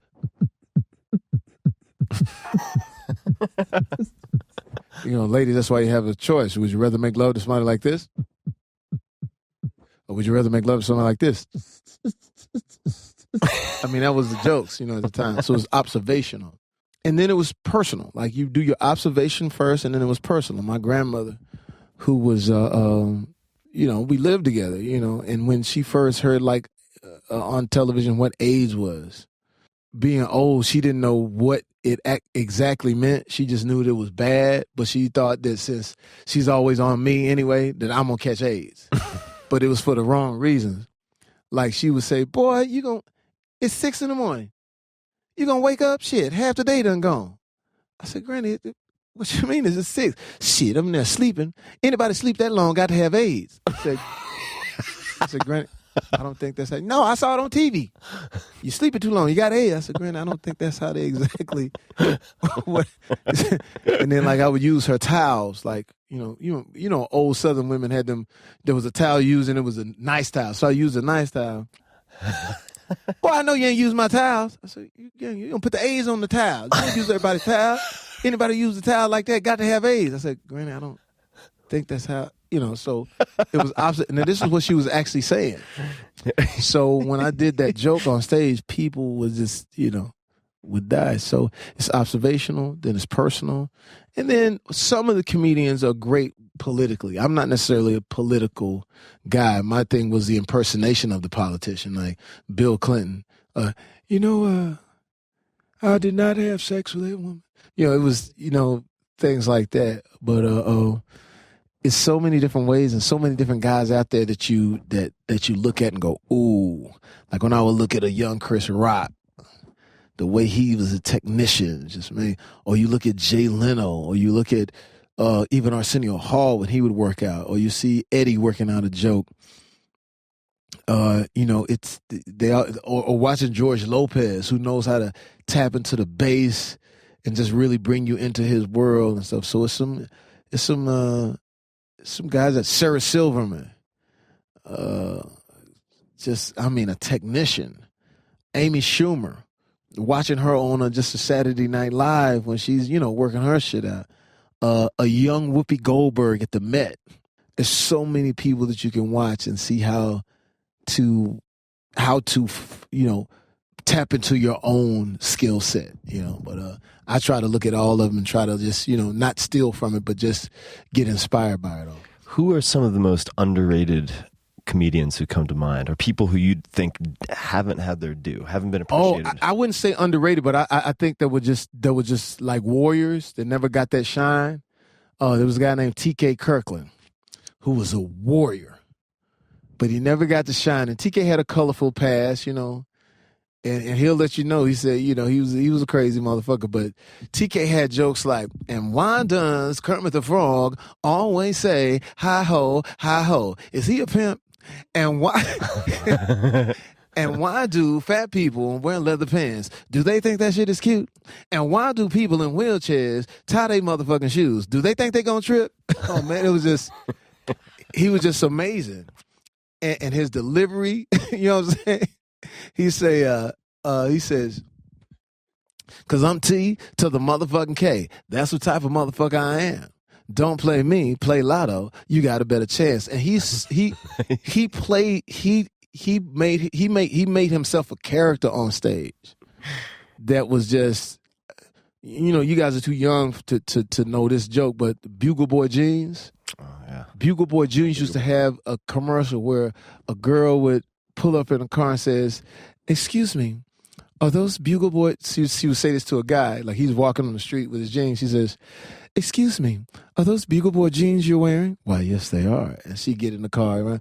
TK had a joke, man, that was so funny. He said, let that motherfucker be a motherfucking black girl in the motherfucking car. "Excuse me, are those Bugle Boy jeans you're wearing?" "Yeah." "Get in the car, motherfucker." I mean, people would just go. The dude has so many like levels, and he just, he's an underground god. Who else? There was a lot. I mean, a lot of people. Earthquake, amazing. Earthquake is amazing. What's my other dude's name? Tony Roberts, amazing. Tony Roberts, man, I've never laughed. So he said, oh man, I had to dig out some of his jokes. But he talks about, it's very physical, but he talks about being on a plane and the plane is going down. And he said he was on a plane and he thought the plane was going down. So he said, so I wanted to fuck everybody before, I wanted to fuck before. He said, so while the plane's going down, he's fucking everybody. He fucked the nun, he was fucking everybody, and then the plane leveled off. Oh, I'm sorry, y'all. I'm sorry, my bad. It's just hilarious, man. And there's so many, man, so many. Not a lot of new comedians now that are actually, it's funny, right? That are actually dangerous now. We don't have dangerous comedians. What do you mean by dangerous? The dangerous comedian that we have right now is Amy Schumer. She's dangerous. In what way? Like she'll say it. Like it'll be hot button. You know what I mean? Have you ever heard? I saw this guy I actually heard of him through a guy named Evan Goldberg, who's Seth Rogen's writing partner. Oh, yeah. And so Gerard, exactly, that was good. Yeah. So Gerard Carmichael. Oh yeah. His special, oh my God. Yeah, he's like, I would never make a rape joke. This is more of a rape question. And it's oh my funny. God. He's dangerous. That struck me as dangerous. Well, and it's not a lot of that anymore. It's not a lot of dangerous comedians. And I think that's where we sort of go like, where's that danger? Like when you see Amy Schumer, you see like, I saw her in a room talking about catching a dick in front of Robert De Niro. Like we're at the American Film Awards, whatever like that, and she's just, hardcore dangerous, which is what Sarah Silverman started out as, So, but Amy looks like she's rounded the corner and is now, really making it dope for herself. So. If you look back at In Living Color, and I watched the show, and it just, if in retrospect, it seems like such a magical combination of people. So, how did that group get assembled, and what made that team so special? Because you look at the list, right? You've got Chris Rock, you've got Jim Carrey, you've got the Wayans, it just goes Jennifer Lopez. You go down the line. It's an all-star roster. Well, at that time, Keenen Ivory Wayans was he put it all together, and he was able to grab all of these incredibly talented people and make them get along and figure out how to squeeze all of this talent into 22 minutes of programming. Sure. Because it was a 30-minute show, so it was 22 minutes. But he was very disciplined in how we make jokes. You were not allowed to come in and be half-assed. He pulled you to the side and say, as a black comedian, you cannot be half-assed. You're either great or you don't exist. So, and he says, don't take the racial part of that any kind of way. That's just the way it is. Because he wrote for Eddie Murphy. He was around the greatest. He says, I'm around the greatest all the time, so that's what we gonna do.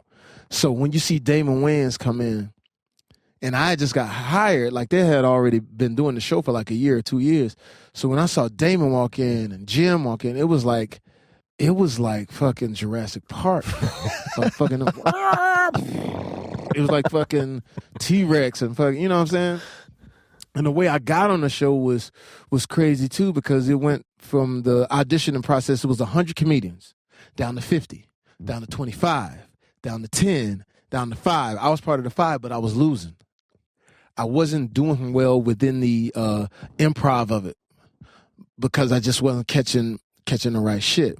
And then Keenan said something incredible. He says, well, I dig this, but I want to see y'all on stage doing stand-up because I want to have stand-up comedians. I was like, oh, shit, that's my shit. That's my shit. And the other 4 people didn't do stand-up. There was only one other girl that did stand-up. God bless her, Yvette Wilson. But the other 3 didn't do stand-up. So I was like, oh, man. So that night, everybody's going to the Laugh Factory, which was just starting. Because at that time, the Comedy Store was dominating. Laugh Factory was just, and they begged, can we please have the audition in the Laugh Factory? So I show up late on purpose because I wanted to be last. Smart. So I show up late, and Tamara Rawit, who was the producer on there, what are you doing? You're late? Oh, my God. Why aren't you here? We're supposed to go on early. You're supposed to be first, Jamie. Oh, my God, you're going to kill me. I said, oh, damn, well, can I just go up last? Yes, you have to, because we've already started. Get in here, you whatever. So go there. Now, this was interesting for me because I was in White World. I was like on the mainstream. I did all my jokes in the hood at that time. You know what I'm saying? I was the hood guy. So I was like, oh, shit, you know, we uptown, you know what I'm saying? It's like everything's clean and shit, you know, ain't no weed in the air and nothing, you know what I'm saying? Ain't nobody snuck no drinks in and shit. And it's an audition thing. So I'm watching the guys, and, you know, God bless them, they just had never done stand-up before. So I had my cassette tape, and I knew what I was coming up to. I'm coming up to Heavy D's in Effect with more bounce to the ounce. So I get a dude my tape. He's like, what's this? That's my tape. You know, I go on with music. You know, up there, they didn't go on with music. They just went over hand claps. I said, no, man, I gotta come in with Heavy D's in Effect with more bounce to the pumps. I need the crowd going. It's okay, sure. So he's standing there with the tape. And then Sean Wayans gave me a great tip. He walked up, he said, yo, Jamie, just go up and do your act, man. Just stop worrying about, don't worry about the characters. Just do your act. Yo, Marlon, come here. Tell Jamie, just do your act. I was like, oh, really? Just do my act? Do my act like I do in the hood? Yeah, do your act like you doing in the hood. I said, straight. Cool. So I go up. They don't play the music. I'm waiting on them. Like, yo, you got my music? The dude's over there like this. I said, well, I was supposed to have some music. And I said, if this shit goes wrong, you will actually see me working across the street at the gas station. And I went into a character. Man, I was in there with Keenan and all of them, dog. And so I did this little character. And then I went into my act. And I got a standing ovation that night. And I remember seeing Jim Carrey and Keenan, Fly Girls, like on their feet. Like, I said, oh, man, this is great. And that's how I got on the show. And during that show, I did this character called Wanda, where I said, all the good-looking ladies clap your hands. And everybody said, I said, now all the ugly ladies, let me see you make some noise. It was quiet. I said, ain't that a bitch? And all the ugly ladies out there, hey, for real though, he ain't talking about me. So we did this character. Keenan was like, I want you to do that character on the show because I think that's where you'll really flourish. And when we did that, when I did that character, that's when everything sort of changed because I was trying to find my bearings on the show because we got on the show, but we were there for a trial basis. But when I did that character, it was like playing football, and I was like the punt returner, and I was the rookie, and I ran it all the way back the first day. So nobody really knew who I was, but they knew that this character was slamming. And so that sort of gave me like my stripes because these guys were juggernauts. I watched Keenan. I said, Keenan, these jokes ain't funny that the writers wrote. He says, get on your feet. Everybody get up. Let's do this. So he was like, there's never a joke that's not funny. You just got to work and find it. So he taught us the formula of finding the jokes, and he was right every single time.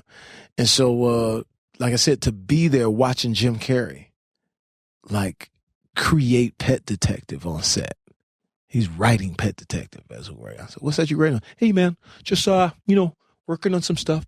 Just got some stuff I'm working on. So what is that? Man, it's a little thing called Pet Detective. I said, oh, sound funny. And was he developing it for the show at that time, or for much later? For his own shit. I got to make one phone call. No problem.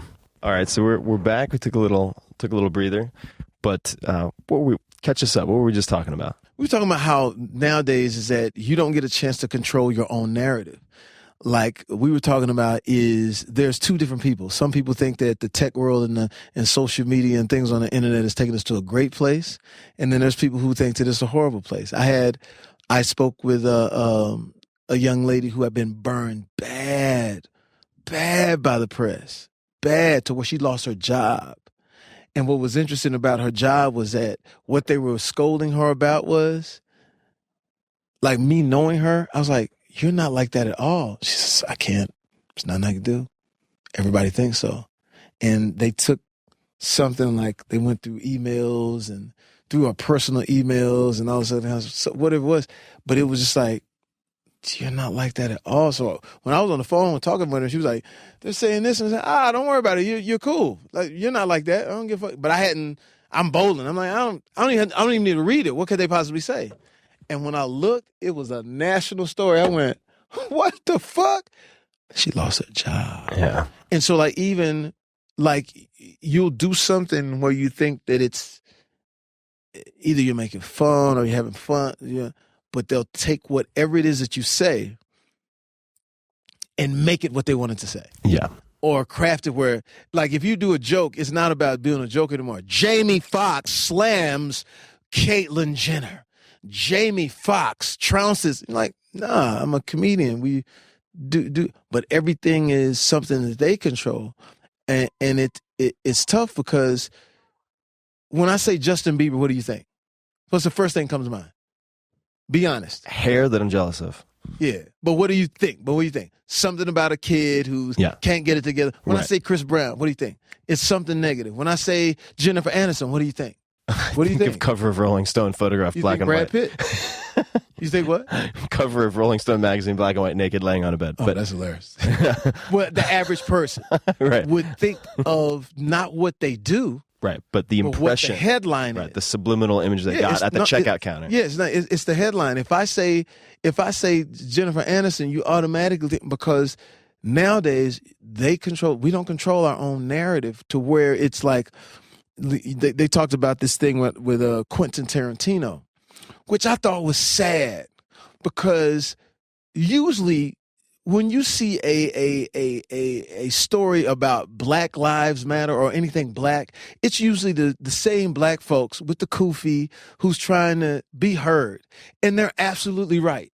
It's so much wrong going on in black world. There's black on black crime. Then there's the divide that is because of social media that is going on between the police officers and black folk.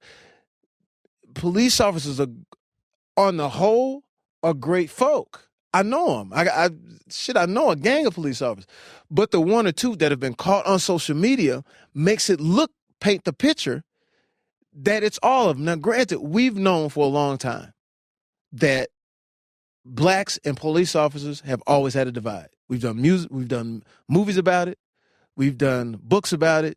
It just is the way it is. Now, my take on it is because I call it residue. It's slave residue, meaning that slavery for 300 years, you saw a person of color a certain way for 300 years.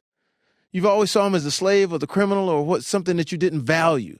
So therefore, coming out of that, of course, there's going to be a divide when it comes to police and when it comes to blacks and when it comes to, that's always been that way. So take that off the table. Right.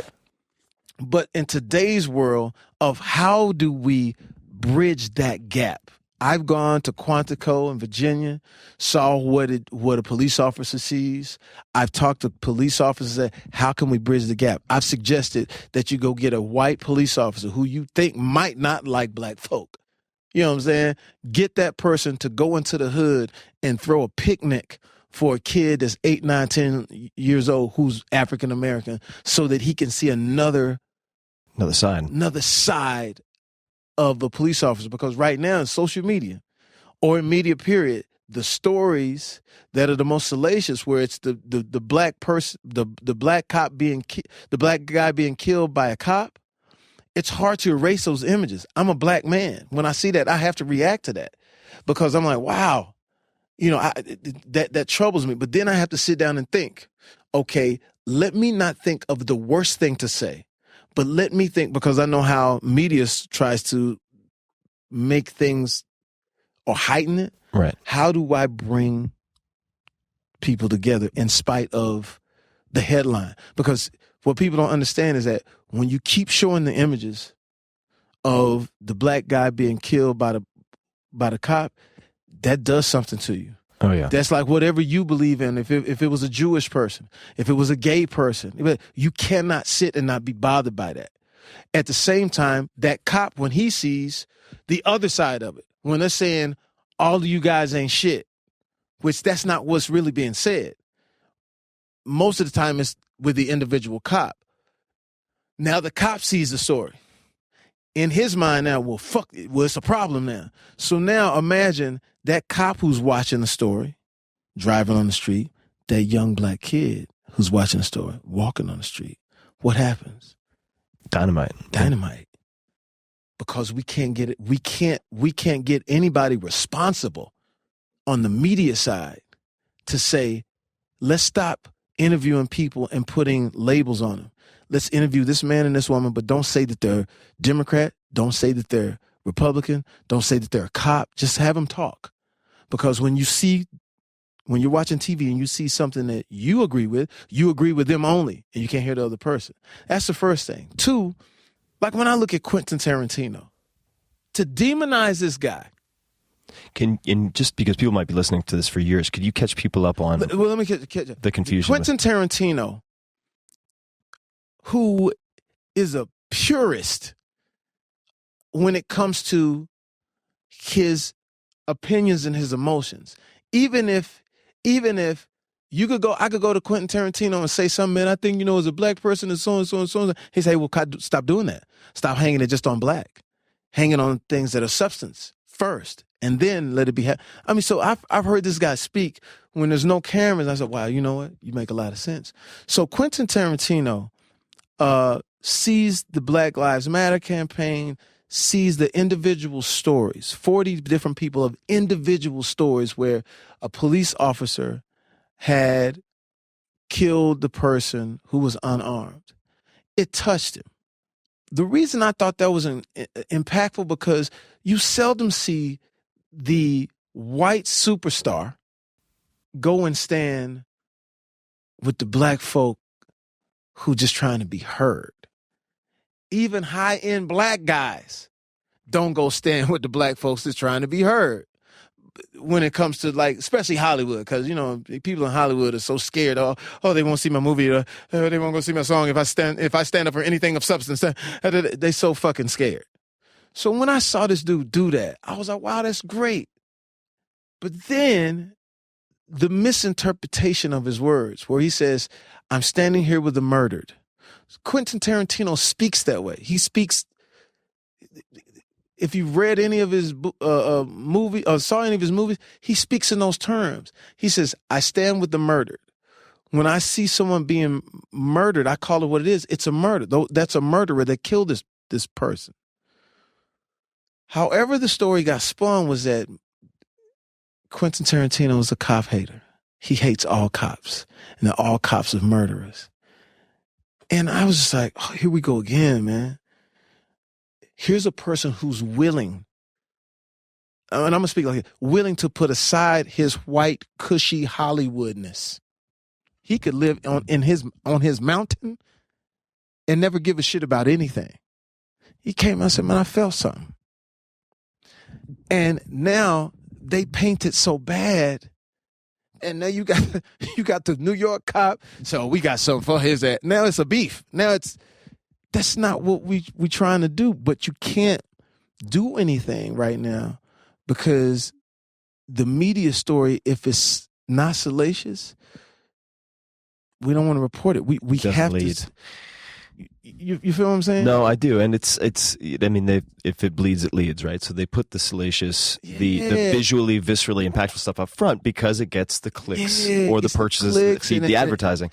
The only, I suppose, flip side to that, and I have a very specific question for you that from a fan I'd love to ask related to some of these race questions. But the good news is, if you can look at it in these terms, is that the necessity for new is so high that if you starve a story of oxygen, it'll often die on its own. Yeah. Because they can't regurgitate the same thing if there's no response. Exactly. And so you can let it kind of die on the vine.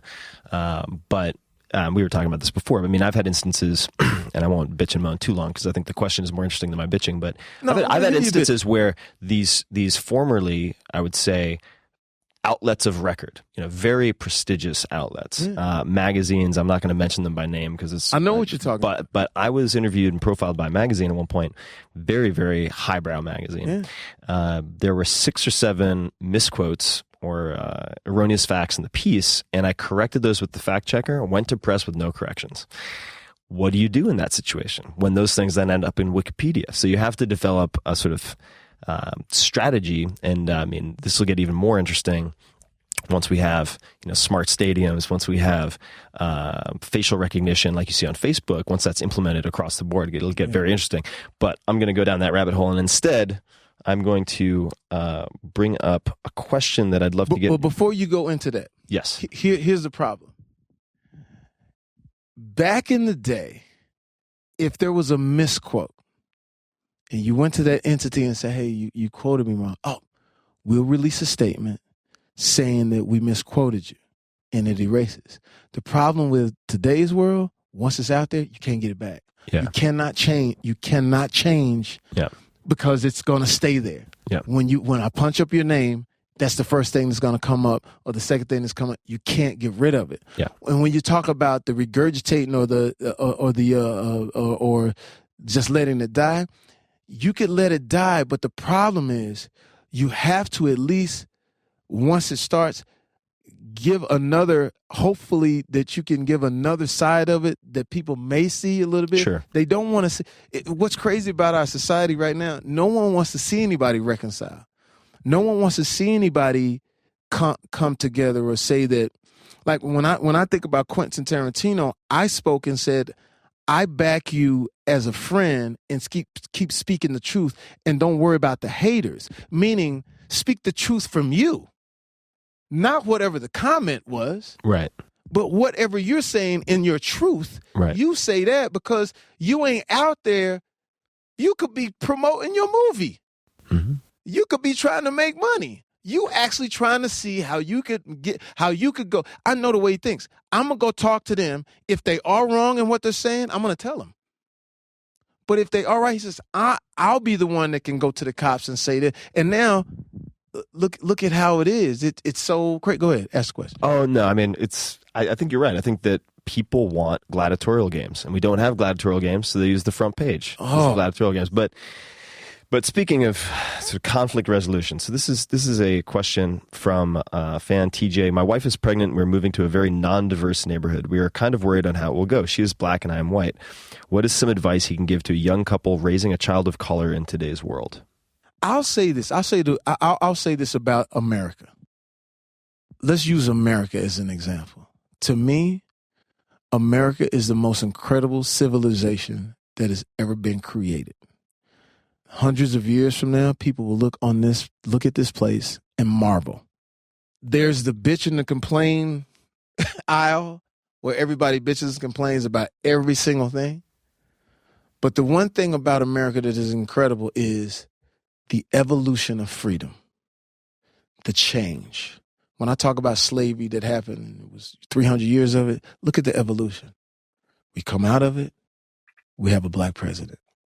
People are more welcoming now. We used to live in a world not too long ago where it was frowned upon, it was tough, it was this. What I would say to people like that, just live your life. Like, I lived my life in places where at times there was definitely racial misunderstanding, but I would talk to that person. I would make sure that person understood who I was as a person. I'm not going to compromise who I am as far as a black man, but I'm also going to give you another version of it. Not the version that you necessarily see on television, the version that you see on the internet. I'm going to give you me. And most of the time, we are alike in so many instances. So when he's saying move into that non-diverse place, it's different, man. Look at I hate to say this, but listen to the kids, bro. But when you talk about the kids today, I'm at the gym last night, 24-hour fitness. The kid is playing Future, white kid. Where your ass was at white kid. When I first moved into my neighborhood years ago, and I felt like I made it. I'm in the white neighborhood now. I'm here. Oh, I've made it. And I hear NWA blasting. I look out there with these kids. It was 16 years old. So times are changing, man. And you have to start giving people the benefit of the doubt that they'll get it right. And for all those people that were here back in the old days and that are now 50 and 60 and 70 years old, that's dying out. The way of thinking is dying out. You may be looking at a situation where you may have the first female president. It's the evolution of freedom. Think about how we treated women at one point. No voice, no rights, no nothing. I've heard people say, I'd rather have a black person tell me something to do than a woman any day. But now so we are on the right path, man. Love who you want to love, be where you want to be, because we are evolving. Look at the steps that gay rights took in the past few years. Man, that's huge when you talking about people in the Bible Belt and you know how they felt. So if those things are now, like my daughter taught me, like when she was 13, she's 21 now. She was 13, and this was 9 years ago, and it was talking about gay rights and things like that. And I asked her friends, I said, "What do you think about it?" She said, "Dad, we don't think about it." She said, "That's you guys." That's a good answer. She said, "That's you guys." She said, "That's old people." She said, "That's why we're turned off from religion sometimes. That's why we're turned off from all of these different things, because old people argue about where you from, what you do, what you look like. We don't give a shit." And so thank God for the youth. Thank God for that couple, because what they're doing is they're showing a new world. And she said, "Dad, if someone was doing something somewhere that was straight, gay, black, white, or brown somewhere else, does it affect you at all? Does your air change? Does anything around you change because the people are living the way they want to live, as long as they're not breaking the law?" I was like, you know what? You make great points. She went on to my radio show and talked about it. So we are in a new day. What we got to do, though, is we got to stop. I said, like I was telling Justine, I said, we got to make shirts that say, let's put media out of business. We got to quit allowing them to control the narrative. Those people, like with Quentin Tarantino or the Black Lives Matter or people that speak up on something that is broken or that is wrong, you don't give them a chance by painting them in a bad situation. Are you going to do another comedy tour? Yeah, I'm going to do another comedy tour, but I'm going to start it organically, like maybe 100 people, 200 people, start it organically and just sort of grow it. I got some great jokes. And that's the thing, like when you're a comedian, it's like you have to pray that the jokes will open up. So I got some great like jokes that people will get and understand. And then just the stuff that's been going on with me, getting older, not realizing you the OG, you know what I'm saying? Like, the young hip hop guy. What's up, OG? Damn, that's right. I mean, just it's just some funny stuff. It's some funny stuff and that's what any comedian would tell you, that it's hard to be funny when there's nothing funny happening. But there's been so much funny shit happening. For like my mom, who adopted, who gave me up for adoption in 7 months, and she comes back to live with me.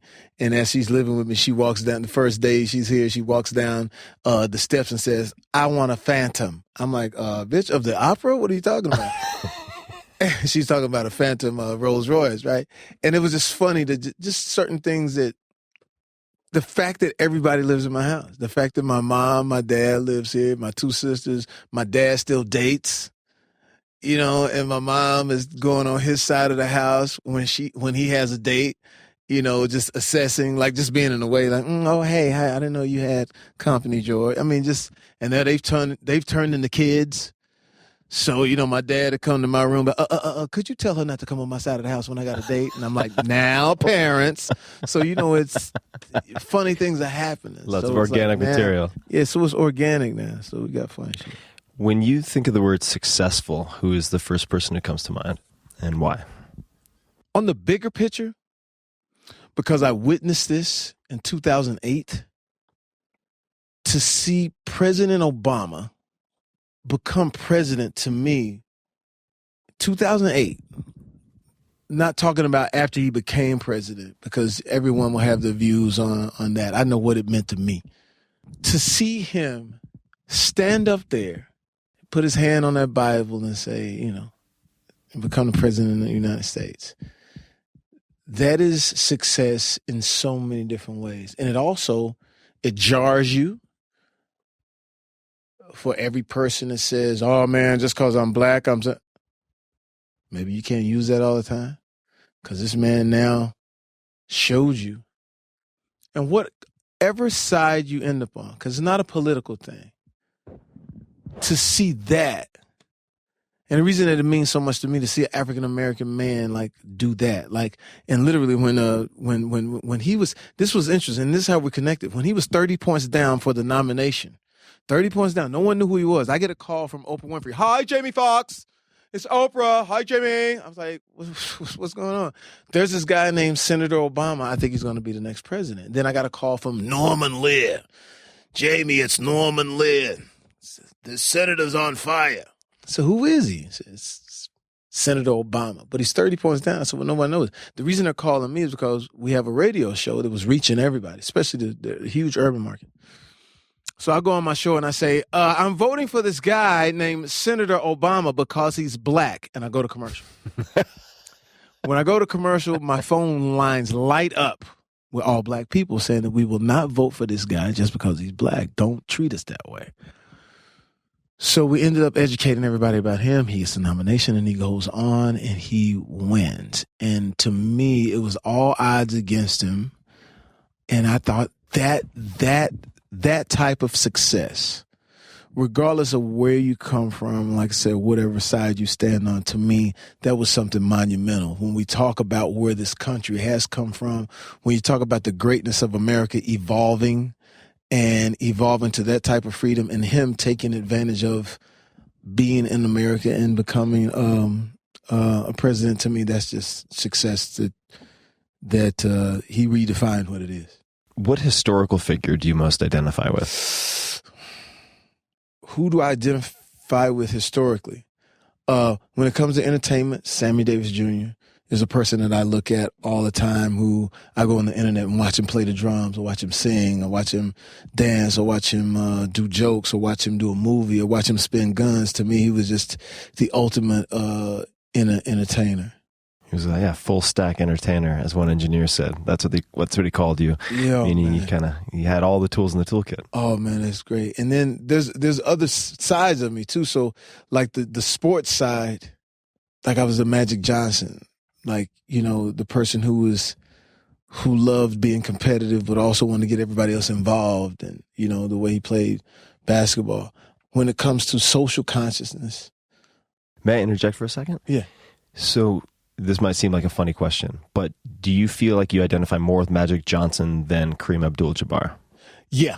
The reason I feel more than Kareem Abdul-Jabbar is because Magic smiled and it was fun. He was happy. You know, not to say that Kareem wasn't, but Kareem was more serious guy. You know, very serious. If you ever met him, he's completely serious. You know, I'm more the fun dude. Let's have a good time. And, you know, when it comes to social consciousness and social issues, that's where I draw from a lot of different people. I think watching Martin Luther King and going to Atlanta and seeing what he did and how he did when he did it, when I look at the bravery of him, it's beyond. Because I look at social issues today, how we're so afraid to step out on anything. Like, my cars and my wealth and my money. And not to say that I've thought this way all my life. Like literally, like it just happened not too long ago where I was like, we gotta step up more socially. We gotta be more social. Even if some of the people say, "Oh fuck it, I ain't going to your movie." It's okay, fine. You weren't gonna go anyway. But we had to step up a little bit more social wise. And when I went to see where Martin Luther King came from and what he did and how his house was, he actually came from middle class, big nice house, but it's right across the street from poverty. And it sort of taught him how to deal with other cultures, taught him how to deal with other financial groups. He says, I don't want to see people hurting. He says, I want everybody, you know. So I think like that. I've always thought like, even when we talked about earlier, the Jews and the Palestinians in the student center, you know, the rest of the story was I befriended both of them. And we all became friends because I call myself spackle, which is the stuff that goes in between the bricks. Between the cracks. Yeah, I'm spackle.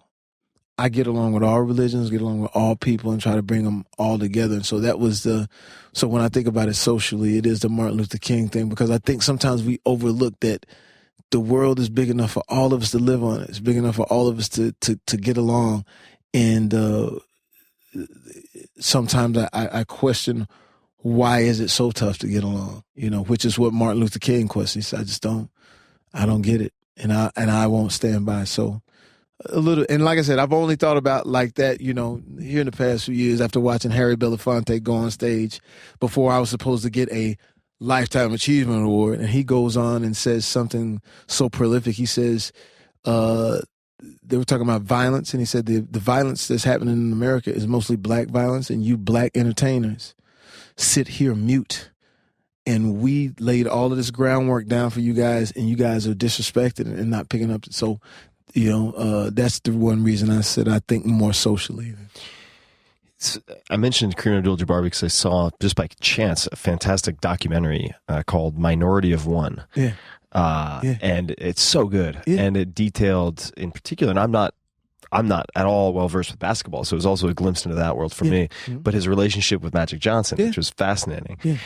Do you have any particular favorite documentaries or movies that you just feel are must-watches for human beings? I know it's a big question. That's why.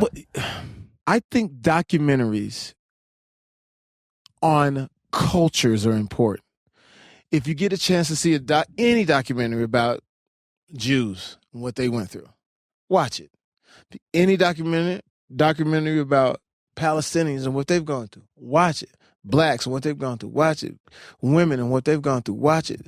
The reason that I say it is because if we're talking about the human aspect of it, like I didn't get it until I watched, it was actually The Pianist.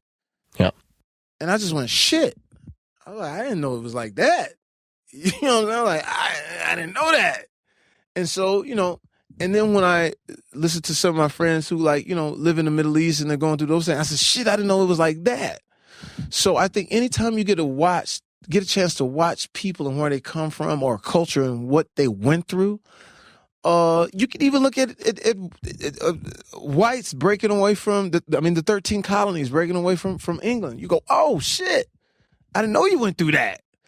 So it's like when you do that, you come away with a sense of, okay, I get you now. Right, helps build your compassion. It helps build your compassion because you only live in your own world. You know what I'm saying? And unless you get a chance to see what it is, a lot of times your views will be narrow, and just watching documentaries like that to open up your views are just amazing. When you look at the story of like I said, the story of slavery, there was a book that I just showed these young guys called Without Sanctuary. Without Sanctuary. Where it's a book where a photographer, went around the South during the times of slavery and documented lynchings. Oof. And he would document the lynching and make postcards, because at that time, see, we go oof, but at that time it was commonplace. Yeah. It was a party. So people would get their food. This is where they got picnic from. They would get their food, drinks or whatever, and they would go down and watch the lynching. And so there was a postcard that said, here's the lynching of Nigger Charlie Hope you like it. Hope everything is well. So that was something that was mind blowing because it was commonplace, So when you get it, like I said, when you get a chance to see cultures and history, you understand what's going on today. And this is the last little factoid. If you get a chance, pull up the Harrison Act. The Harrison Act was an act about taking drugs off the street and making them illegal because at the time in our culture, we were able to, use whatever drugs that was out there was available. But the government sort of didn't know how to get it off the street. So they ran a story, black man gets high on cocaine and fights cops. And people was like, so we got to get rid of drugs. People were like, fuck that. Get rid of our drugs. Get bigger guns. Give cops more jurisdiction. Finally, they run a story, black man gets high on cocaine, rapes and kills Caucasian woman. That's when the Harrison Act, because, we don't want that. But because of that Harrison Act, with the jurisdiction of a cop, that plays into a little bit of what we're dealing with today. Because it was sort of set that way at a time where it was commonplace to see slaves. It was commonplace to see blacks as second or third class citizens. So, and it's not to incite anything. It's not to make you feel anything angry. It's just a peering into someone's genesis to see where we are today so that you can understand or try to have the compassion for all of us who live here in this country, because like I said, it's the best in the world.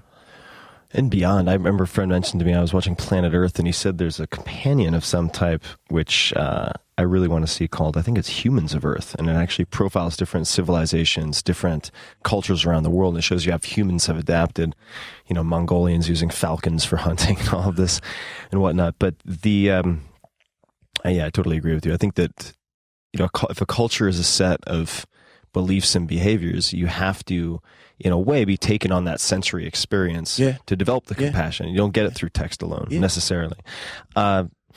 If you could have a billboard anywhere, what would it say? Man, it would constantly change. It would be those new billboards. That's a sneaky answer. I like it. It would be the billboard chant. Ball out, dog. Have a great time. Go to church. Love somebody. Teach somebody. Get angry a little bit. It would just change, because, these guys know me. I'm all about having, and at the end of the last one, have as much fun as you can. Because in a blink of an eye, we'll all be gone. 100 years compared to infinity is nothing. I talk to my sister all the time. Why? She'd be like, man, what's wrong? I said, girl, you better start having some fun. We're going to be gone in a minute. You're going to look back and say, like, shit, I should have been laughing. And now I'm dead. So, yeah, my billboard would change constantly because I think we all change. So, you said get angry a little bit. And and I remember I was given this advice by a guy named Poe Bronson, a writer, many, many years ago. I asked him at an event. I was sitting in the crowd. And I said, what do you do when you get writer's block? And he said, I write about what makes me angry. Yeah. And if you were teaching a 9th grade class, mixed race, mixed gender, what would you teach that class about? Like, what would you teach? What do you think the most important things, skills, or otherwise, that you could teach 9th graders might be? Well, like I said, it would have to be different tiered. Yeah. If it's a 9th grader of today, I would teach them as much as you can interact with actual humans. The toughest thing in the world is like looking at my daughter, and we're in Paris, and Generation Thumbs. Yeah, they're on their cell phones. So I said, as much as you can, interact with people. Because people, it's the best interaction because there's all types. There's discretion when it comes to people. Like, there's no discretion when it comes to thumbs and what you can say on the internet. And that's why you get drugged down by it. Because it doesn't take anything. If it's an anonymous person and they say you're ugly and you're this and you're that and you're this, there's no discretion there. So they can sort of get the venom off. I said, if we're in a surrounding, and I may feel something about something, but I won't say it because I don't want to hurt somebody's feelings. I don't want to have them hurt my feelings. So that's the one thing, interact with people. The second thing is interact with people from all over the world, because you become narrow when you're just all about my block. And just being about your block in today's world is going to hurt us because people don't understand global. We don't understand global market. We don't understand global things. That how does something in the Middle East affect me in North Dakota? Mm-hmm. Because of the way we're set up like this. So it's like you have to get the education. I would bypass, I wouldn't bypass it. Get the education of people all over the world. And then the last couple of things would be history. Know your history. Know why we're here, why this, especially when it comes to rules and legislation and things like that. Know why we vote, why we don't vote. If you think about it, this wonderful country runs on just like a human brain. We only use a little bit of it when it comes to the voting market. You got to vote. Get out there and be active in that. A lot of times we just, hey, man, whoever's the president is the president, whoever's this way. So that. And then the last part that I would teach is, last two things, hustle. Teach your hustle. Your hustle muscle is the most important thing. When you hustle and you go get it, a lot of times that alleviates your problems. Mm-hmm. When you don't hustle or you leave it to chance, when you leave things to chance and you didn't give it all that day, now you start to argue or wonder about things. Bills, fuck, I got to get that done. Oh, my relationship is, how did it? But if you hustle, for one, it's going to take up a lot more of your time. So you don't have time to concentrate on just the worrying. If I put the work in, I got my check. I put it in, and your check doesn't have to be monetary. It could be anything. It could be, I put the work in at the charity and this happened because of the charity. But whatever it is, put that hard work in, and now you could see things coming to fruition, and that takes 70% of your worrying away because you did give it your all. And then the last part of it is reflect. Sit still for a minute, because when you're working, I got this, that will strain you as well. So you got to be able to decompress. You just got to be able to chill, whatever it is that you chill with. If it's your homies, your friends, whatever, like, take time out to be like, you know what? If it's out of my hands, it's out of my hands. I'll get a better crack at it tomorrow. Colin Powell said something incredible. He said, I always feel like in the morning, I got a brand new chance. And I'm paraphrasing. In the morning, he said, I love getting to the morning because it's a new opportunity. But really take that time for yourself, relax, chill, whatever it is that you believe in. If it's God, Buddha, Allah, Hindu, all of them, whatever it is to get you on that, okay, I did what I was supposed to do. Let me relax now, and then tomorrow or the next day get another start. What does the first 60 minutes of your day look like, or do you have any morning routines that are important to you? Morning routines. I wake up. I text the people that I dig and love. What do you say? I just send them encouraging, there's a few, people that just, really mean a lot to me. Want to let them know I'm thinking about them the whole nine. And then it varies, man. Sometimes I'll be like, okay, I put some work in. So I put in 8 days. So maybe these 2 days I could chill.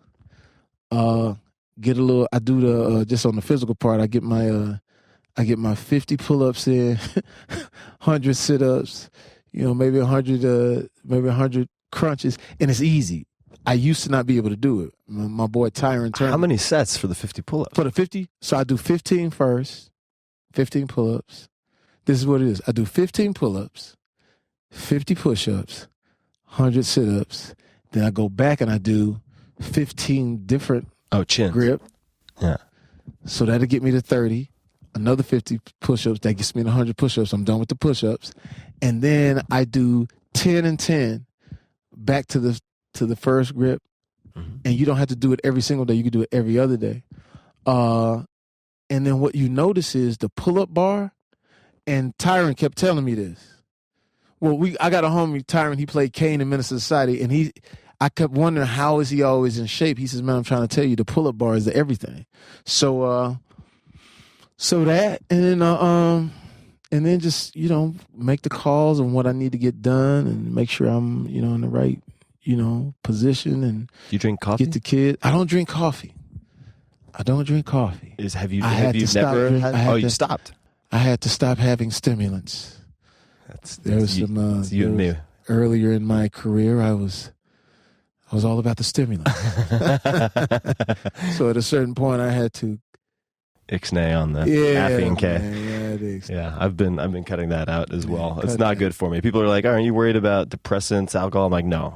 Stimulants, that's what I need to be worried about. Because what I tell people all the time, to drink coffee, after a while, you keep hitting that same muscle, in your brain, to where I know people right now who could drink 4 cups of coffee and go to sleep. Yeah, I used to be that person. Yeah, and so it's like and one of my boys loves what is the Red Bull? Red Bull. And then he won't understand why some days he'll just be like this. Yeah. So I had to stop, and it was tough because I had to have coffee every day, and I drank like double espressos.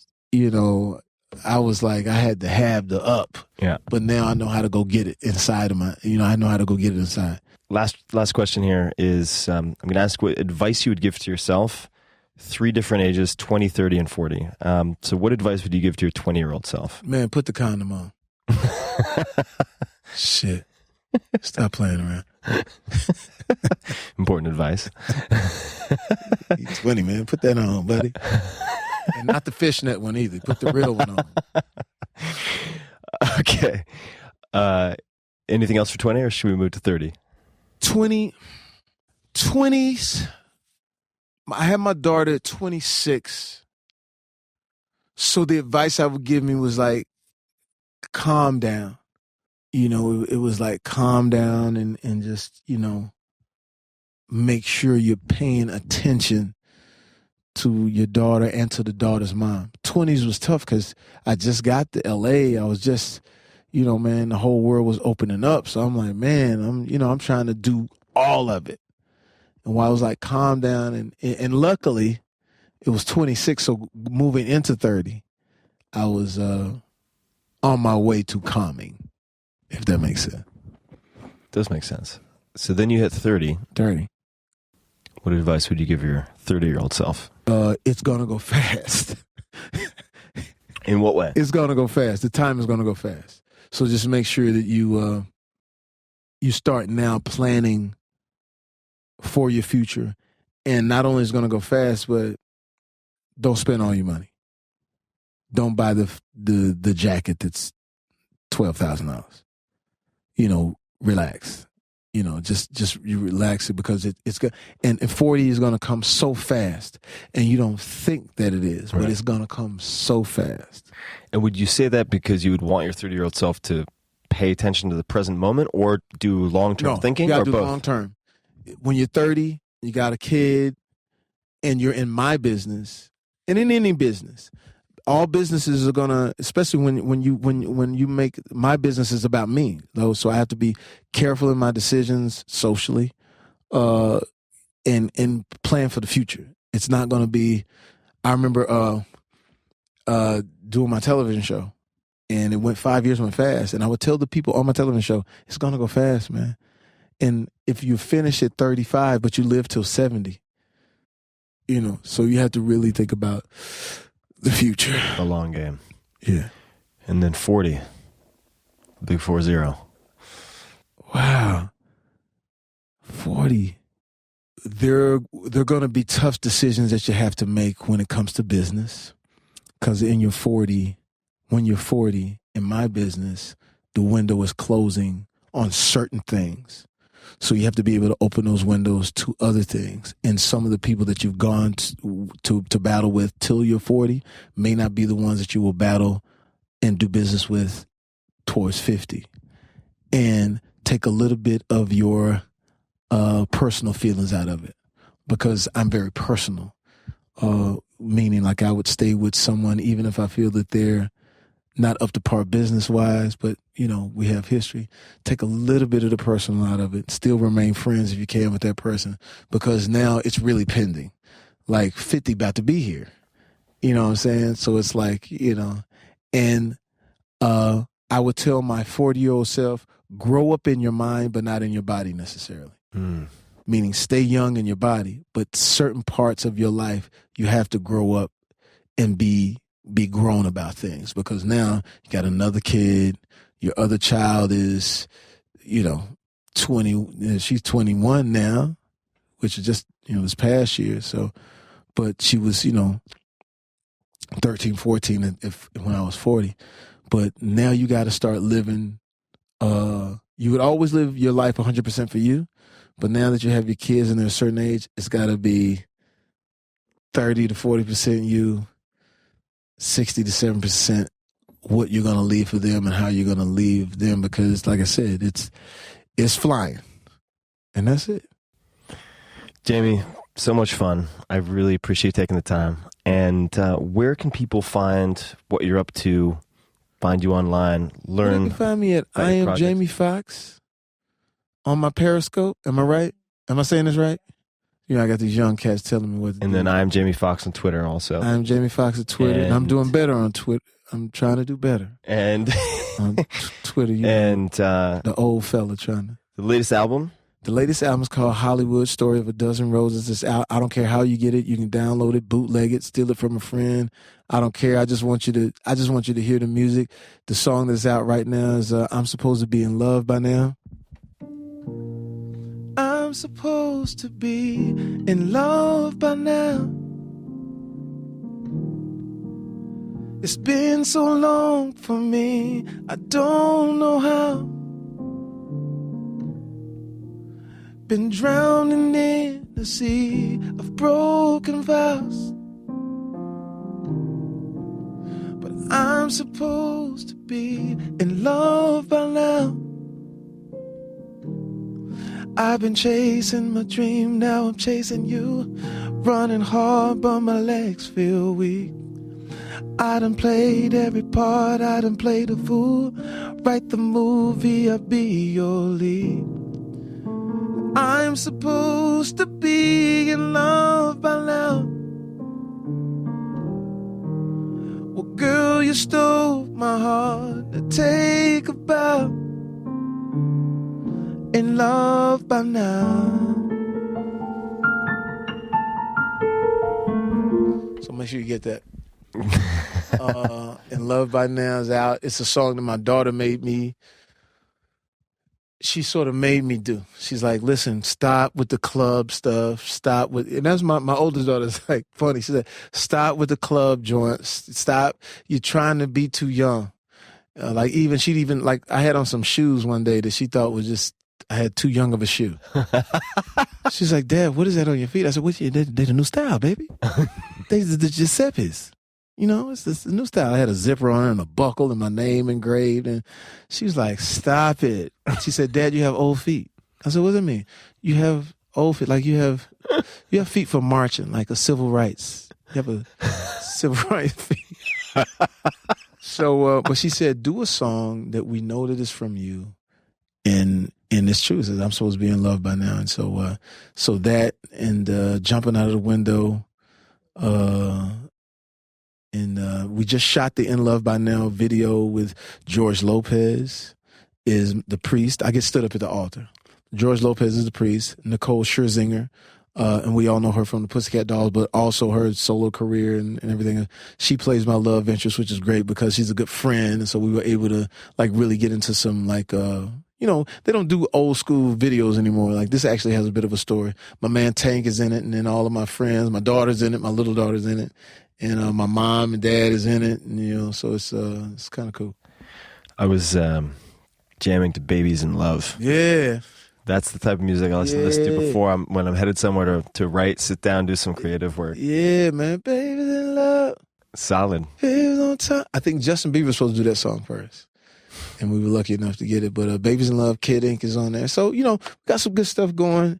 And then later on, Sleepless Nights will be out at some point. And then we'll start work on the Mike Tyson bio. And that's it. And then the stand-up comedy is coming because, like I said, I got a lot of stuff that, I got to get off my chest. And okay. That's it. Since you brought up Mike, what would Mike say if he were here right now? Well, I'm going to say it like this because now that I'm about to do the movie, to do the Mike Tyson impersonation would be a little disservice. What I would say is that I met Mike when I was 21 years old. I went on stage and I was doing my joke and I was getting into my Mike Tyson joke and I went into it and no one laughed because Mike was in the audience. A guy was in the audience with Mike and said, "Yo, Mike is in here, motherfucker." I was like, oh, man. The black girls in the front was like, "What you gonna do, Jamie? You gonna tell your jokes? You scared of Mike Tyson?" This is when Mike Tyson was knocking people out for nothing. I did, and then the guy yells out, "Mike said do the joke, and that shit better be funny." I was like, oh, shit. So I do the joke. It's a standing ovation. I come off stage and Mike goes, "There he is. I want to talk to you. You're so funny. Come hang out with me. You're funny, motherfucker. Grab stuff. Come on, get in the car with me." And we take off. And I started hanging out with Mike Tyson at 21 years old. It was the most incredible thing in the world. Mike was bigger than Michael Jackson at that time. He was the biggest star in the world. Mike would be in a club, see a girl and say, "Hi, how are you? Like BMWs?" They're like, "Huh? Do you like BMW? You like cars?" So, yeah. He would go open up the BMW dealership. He'll buy a car for a girl. That's how dope he was. And then all of his boys would go to all the different cities and pick up the cars that he bought for girls and say, "Yo, come on, get the keys back. You know he's playing." So it was great to see. It was great to see him during that time. Then it was tough to see him when he went through what he went through. And then when we finally decided to do this movie, this is the Mike Tyson that I think people really be able to grasp is that when we show Mike Tyson older, and I called Mike and I said, "Mike, how are you?" "I'll pray this to Allah, my brother. I'm happy. How are you?" I said, "I'm good, Mike. You know, what's up? What's going on?" "I'm just happy. I'm happy because I don't have any money anymore, so I'm happy." I was like, "Mike, what does that mean?" He said, "No, it's just all the vultures that were around me the whole time. It was always after my money, so I don't have any money, so nobody wants anything from me, so I'm just so happy." And if you notice, his speaking voice, like what I told you with Bill Cosby, is completely different from when he's on stage, when he's getting ready to fight. So he was like, "I'm just so happy." And I could tell, I said, "Mike, that's the person we need to tell.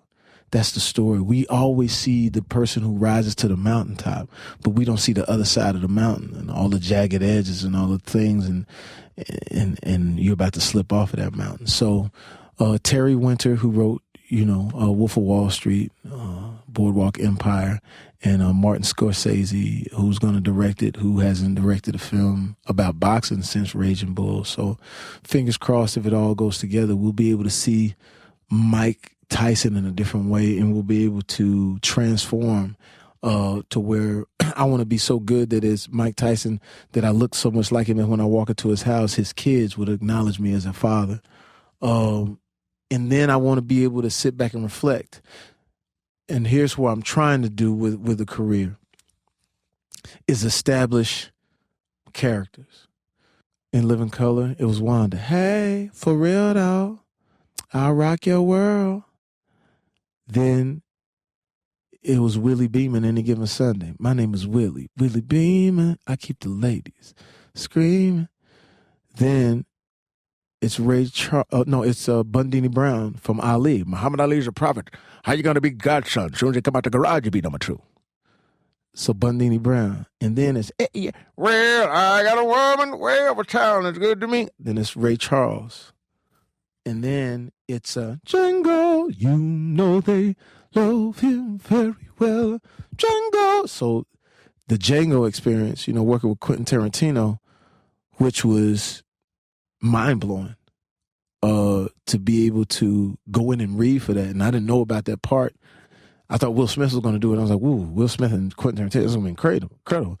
It didn't work out that way. I meet with Quentin Tarantino. I told him I understand the script. And I said, not only that, I have my own horse. And so I ended up riding my own horse in Django. And I knew that was going to be another character that's going to change the game. And so they'll look at that. So they'll say Django. And then hopefully, if everything goes right, Mike Tyson will sit with those characters, so that you'll be able to, after a while, look at a career where you transformed into a character, people know it, and were moved by it, and hopefully, if it all works out, it'll be a great opportunity to look back and see, like, wow, man, look at the things that you were able to do in America. Well, it's an incredible canon already, and my brother gave me Mike Tyson's autobiography for Christmas last year. And I sat down and I read it because when I was a kid, I would watch on the grainy VHS Mike Tyson's Greatest Hits over and over and over. And you'd see his reception in Japan. He was the biggest star on the face of the planet. But you read the autobiography, and there are layers upon layers. So a lot. A guy who just wanted to be in love, just wanted to, just it was more simple than we thought it would. Yeah. And I can't wait to see it. I hope it comes together. I hope so. Jamie, you are the consummate performer and entertainer, so please keep creating. All right, man. This has been such a gift. Thank you for your time. Thank you, buddy. And for everybody listening, you can find all the show notes, links to everything at 4hourworkweek.com/podcast. You can just search my name and Jamie's, and it'll probably pop right up. And as always, thank you so much for listening. This episode is brought to you by 99 Designs. When your business needs a logo, website, business card, thumbnail, or any other design, I recommend checking out 99 Designs. I use them myself. I've used them for many years. I used them to create book cover prototypes for the 4-Hour Body, which went on to become a #1 New York Times bestseller. I've also used them for banner ads, illustrations, and much more. With 99 Designs, you get a variety of original designs from designers around the world. Give your feedback, and then pick your favorite. Your happiness is guaranteed. So check out some of my competitions and designs and some of your competitions and designs from fellow Tim Ferriss Show listeners at 99designs.com/Tim. And right now, you can get a free $99 upgrade on your first design. So check it out, 99designs.com/Tim. This episode is brought to you by Trunk Club. You know, I've used them, and here's why. Especially in the holiday season, last-minute gifts, crowded airports, the family. You have enough crap to worry about during the holidays without having to think about mixing and matching, picking out, buying clothing. Trunk Club has your back. Here's how it works. Trunk Club takes the hassle out of shopping by shipping you a trunk of clothes that fit perfectly, make you look amazing, and in this case, they would include custom-picked fall and winter styles. So go to trunkclub.com/Tim. You answer a couple of simple questions about your style, preferences, and size, and you're assigned an expert stylist. They curate clothing from top premium brands, and you approve of what you like. All this is free. And just like that, a trunk arrives on your doorstep, filled with hand-picked clothing that are perfect for you. Try them on, keep what you like, easily return what you don't in their prepaid trunk. And this is not a subscription service. Super important because I don't buy clothing that often, but I do it every once in a while, and I've used Trunk Club this way. You only pay for the clothes you keep from your trunk. No hidden charges, just great clothes. It's the busiest, most hectic time of the year, so save your brain cells. You can still look fantastic without spending a lot of time on trying to do that. Get started today, and Trunk Club will style you for free, plus free shipping both ways. You only pay for the clothing that you keep. So check it out, trunkclub.com/Tim. Again, that's trunkclub.com/Tim.